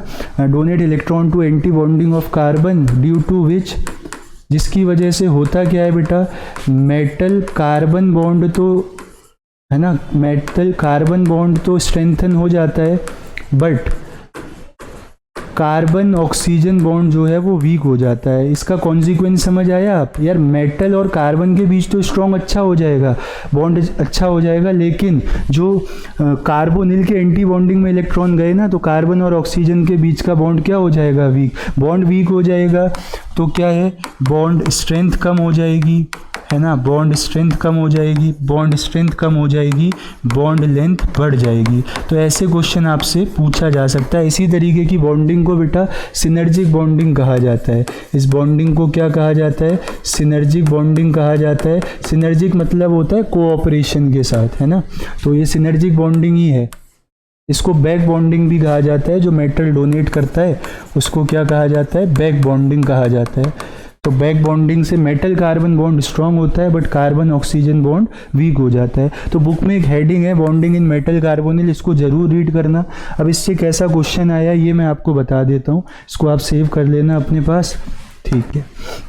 क्वेश्चन किस तरीके का आया है सर, देखो, which of the following has longest carbon oxygen bond length, किसके पास longest carbon oxygen bond length है? तो ध्यान से आप देखो, carbon oxygen bond length depend करेगी, अगर बैक डोनेशन ज़्यादा हुआ, अगर बैक बॉन्डिंग बच्चों ज़्यादा हुई, है ना, तो क्या होगा, कार्बन ऑक्सीजन बॉन्ड लेंथ जो है वो बढ़ जाएगी। बैक बॉन्डिंग ज़्यादा हुई तो, अब बैक बॉन्डिंग ज़्यादा कब होगी? जब मेटल के पास इलेक्ट्रॉन्स ज़्यादा होंगे, तभी तो बैक बॉन्डिंग ज़्यादा होगी। तो यहाँ पे CO पे देखो -1 चार्ज है, यहाँ पे CO पे क्या है बच्चों, -1 चार्ज है, यहाँ पे Fe पे -2 चार्ज है, यहाँ पे Mn पे +1 चार्ज है, और निकल पे 0 चार्ज है। बैक बॉन्डिंग कब ज़्यादा होगी? जब मेटल पे इलेक्ट्रॉन्स ज़्यादा होंगे। तो आयरन पे -2 का मतलब आयरन के पास इलेक्ट्रॉन्स क्या हैं, ज़्यादा हैं। आयरन के पास इलेक्ट्रॉन ज़्यादा हैं, तो सबसे ज़्यादा बैक बॉन्डिंग यहीं पे होगी, आयरन वाले कॉम्प्लेक्स में। आयरन के पास इलेक्ट्रॉन डेंसिटी ज़्यादा है, कार्बोनिल के एंटी बॉन्डिंग में जाएगा, बॉन्ड वीक होगा, बॉन्ड वीक होगा तो बॉन्ड लेंथ क्या है, बढ़ जाएगी। तो लॉन्गेस्ट बॉन्ड लेंथ कहाँ आ जाएगी? FeCO4 2- में। बहुत अच्छा क्वेश्चन है बच्चों।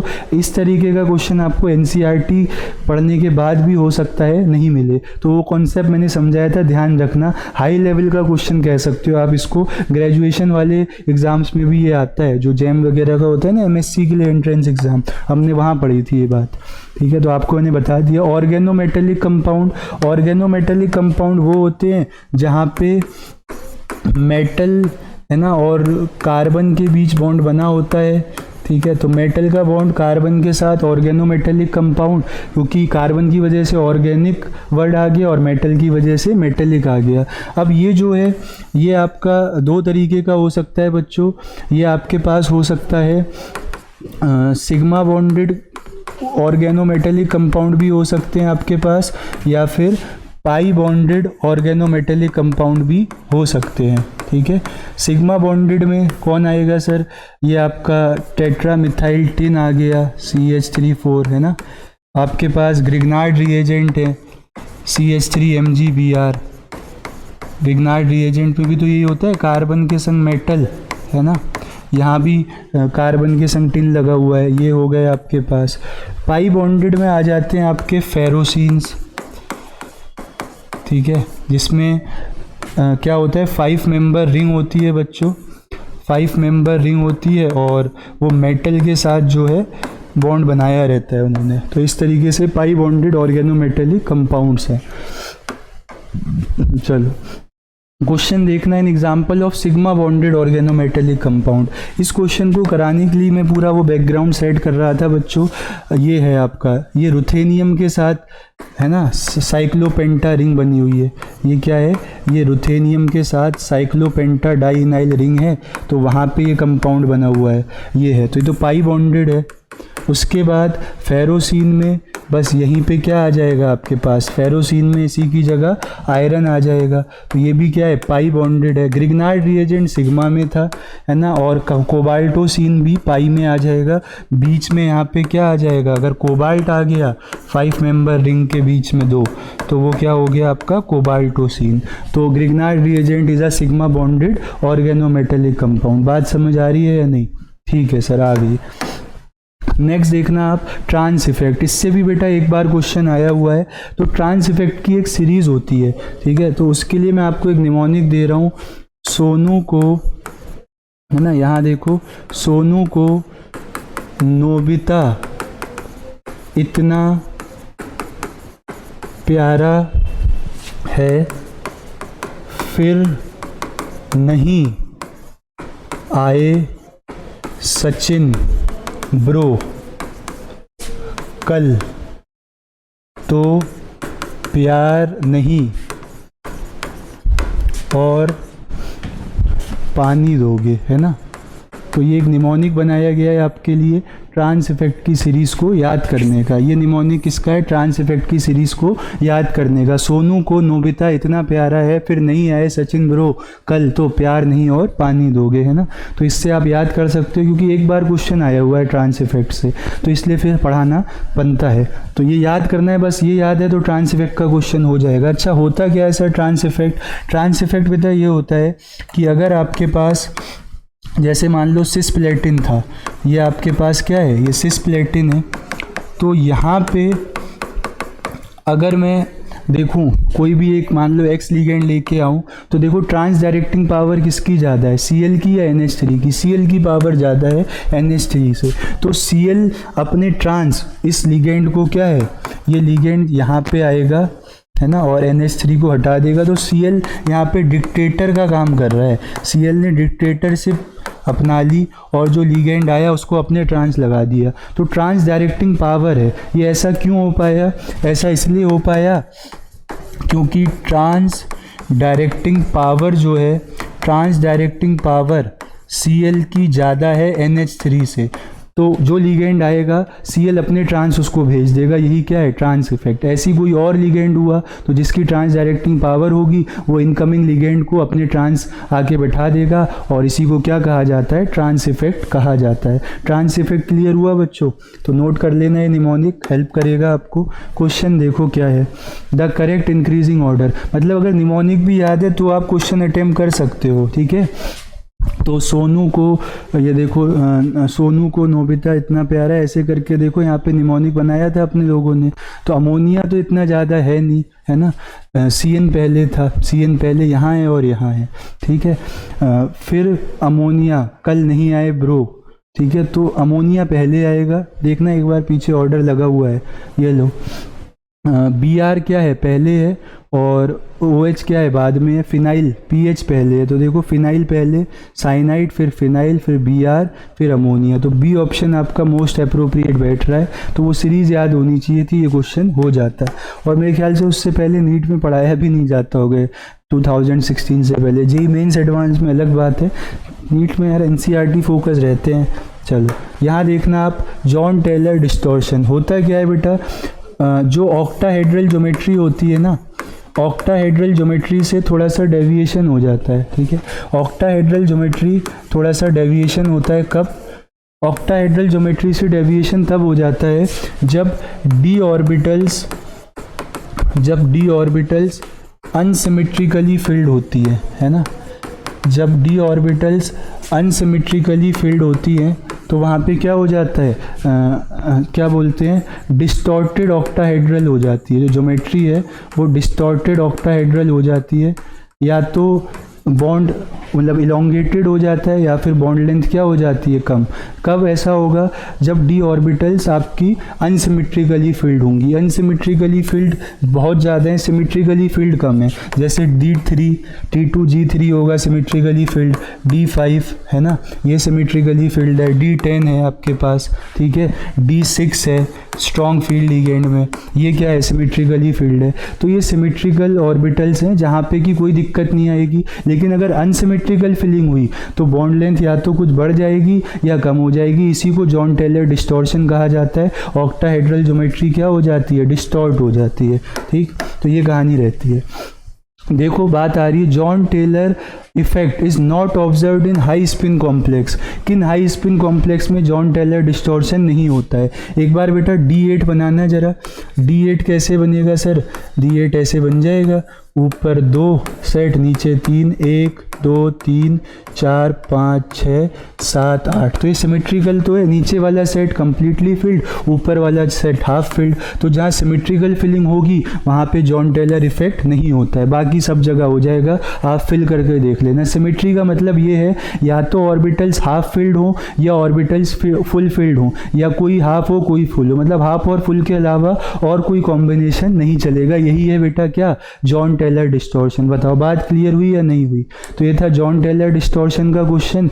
और इसी के साथ हम लोगों ने कोऑर्डिनेशन कंपाउंड बच्चों बहुत ही डिटेल में और बहुत ही अच्छे से कवर किया। कहने को ही क्रैश कोर्स था सर, ये एक्सप्रेस कोर्स था, बट हमने आराम से चीज़ों को समझते हुए चलाए, है ना। एकदम वंदे भारत सीरीज़ बना दी हमने इसको। तो क्लास में बने रहने के लिए धन्यवाद बच्चों। कल से हम लोग क्लास 12 की ऑर्गेनिक केमिस्ट्री स्टार्ट करेंगे, है ना। और नेक्स्ट वीक तक अपना टारगेट रहेगा कि इसको फिनिश कर दिया जाए, ताकि कुछ बड़े सेशंस आपके साथ डिस्कस हों जिसमें पूरी फिजिकल, पूरी इनऑर्गेनिक, पूरी ऑर्गेनिक या फिर पूरे कंप्लीट सिलेबस का भी हम लोग क्वेश्चन प्रैक्टिस करें। तो वो देखेंगे किस हिसाब से प्लानिंग बनती है। लेकिन आज के सेशन में बने रहने के लिए धन्यवाद। मिलेंगे बच्चों नेक्स्ट क्लास में हेलो एल्कीन्स हेरो एरीन्स के साथ। पढ़ाई करते रहो, NCERT पढ़ते रहो, PYQ लगाते रहो। मंजिल दूर नहीं है, नीट का एग्ज़ाम पास है, ठीक है। थैंक यू बच्चों।